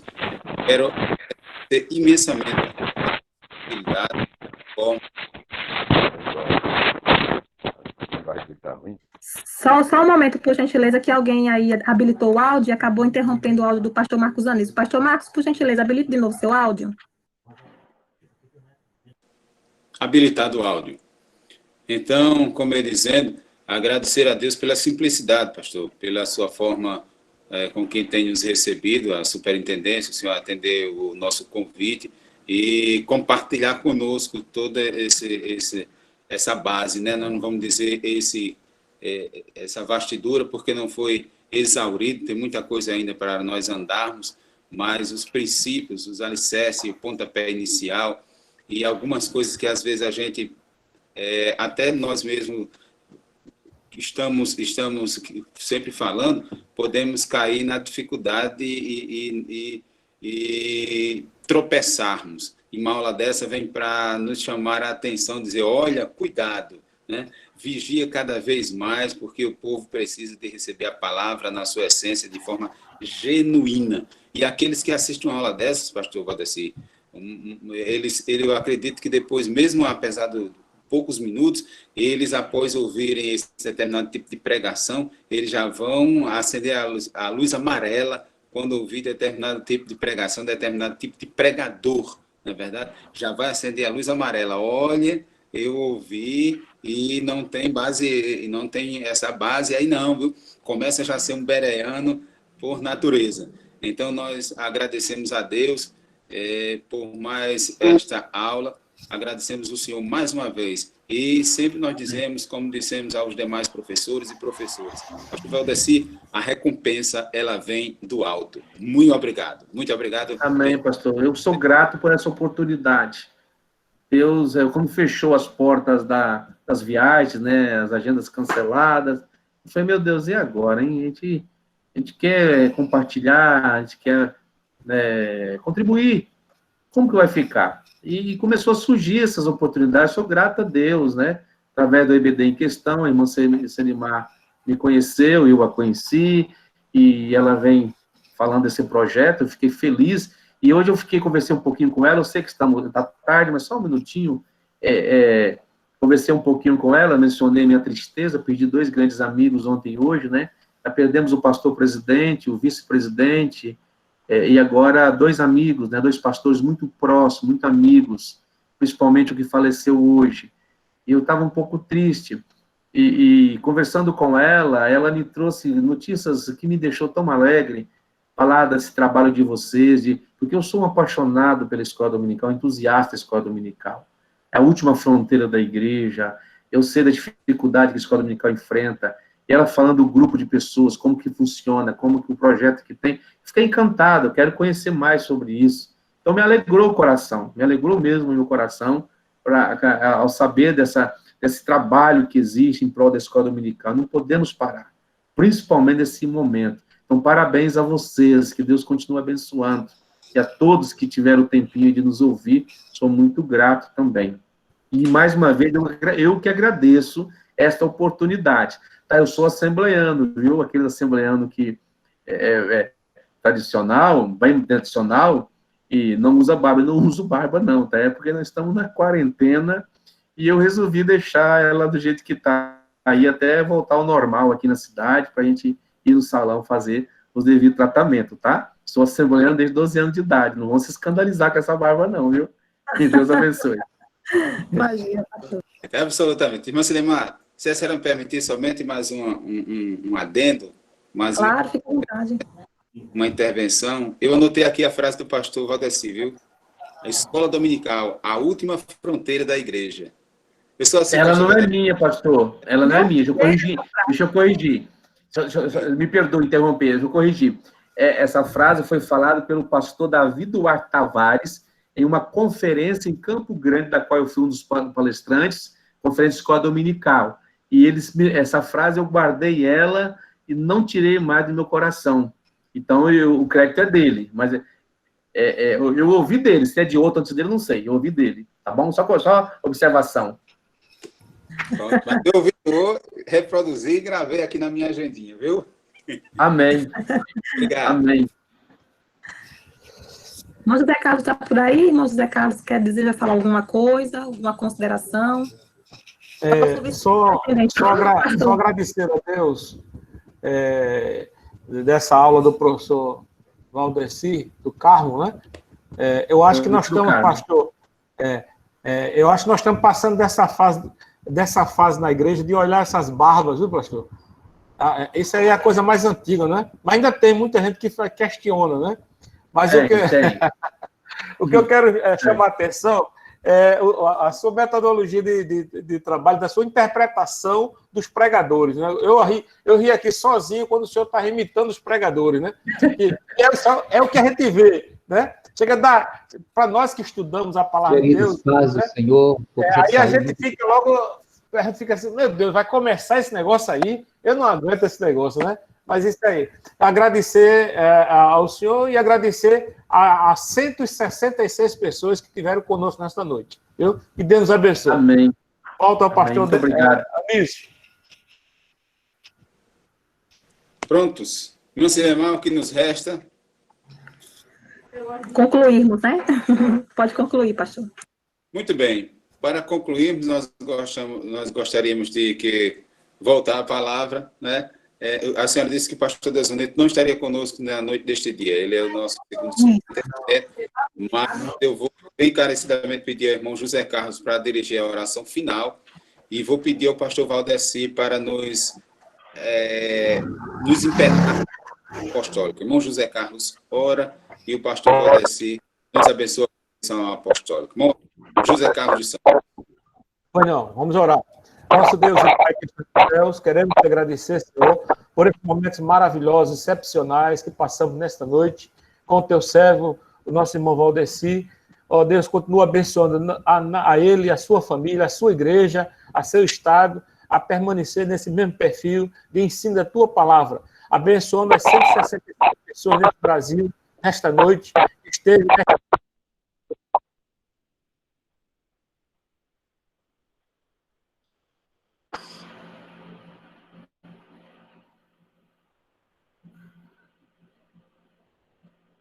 Acredito que tenha caído a conexão dele, pastor Marcos Anísio. Eu acho que caiu. Oi. A bênção apostólica? Isso. O amor de Deus, a graça do Senhor Jesus Cristo e a comunhão com o Espírito Santo seja com todos. Todos digam amém. Eu estou com saudade desses cultos calorosos. Muito obrigado, irmão. Estou à disposição, só tem meu contato. Quem sabe Deus nos proporciona, quando voltar ao novo normal, da gente conhecer esse trabalho de vocês aí em loco aí. Tá certo, pastor, obrigada. E eu estou à sua disposição. Qualquer necessidade relacionada à parte de informar, pode informar. Viu? Tá, obrigado, viu? Muito obrigado. E obrigado a todos que estiveram nos ouvindo, tiveram a humildade de parar para nos ouvir, o professor, pastores, irmãos em geral. Deus abençoe, tá bom?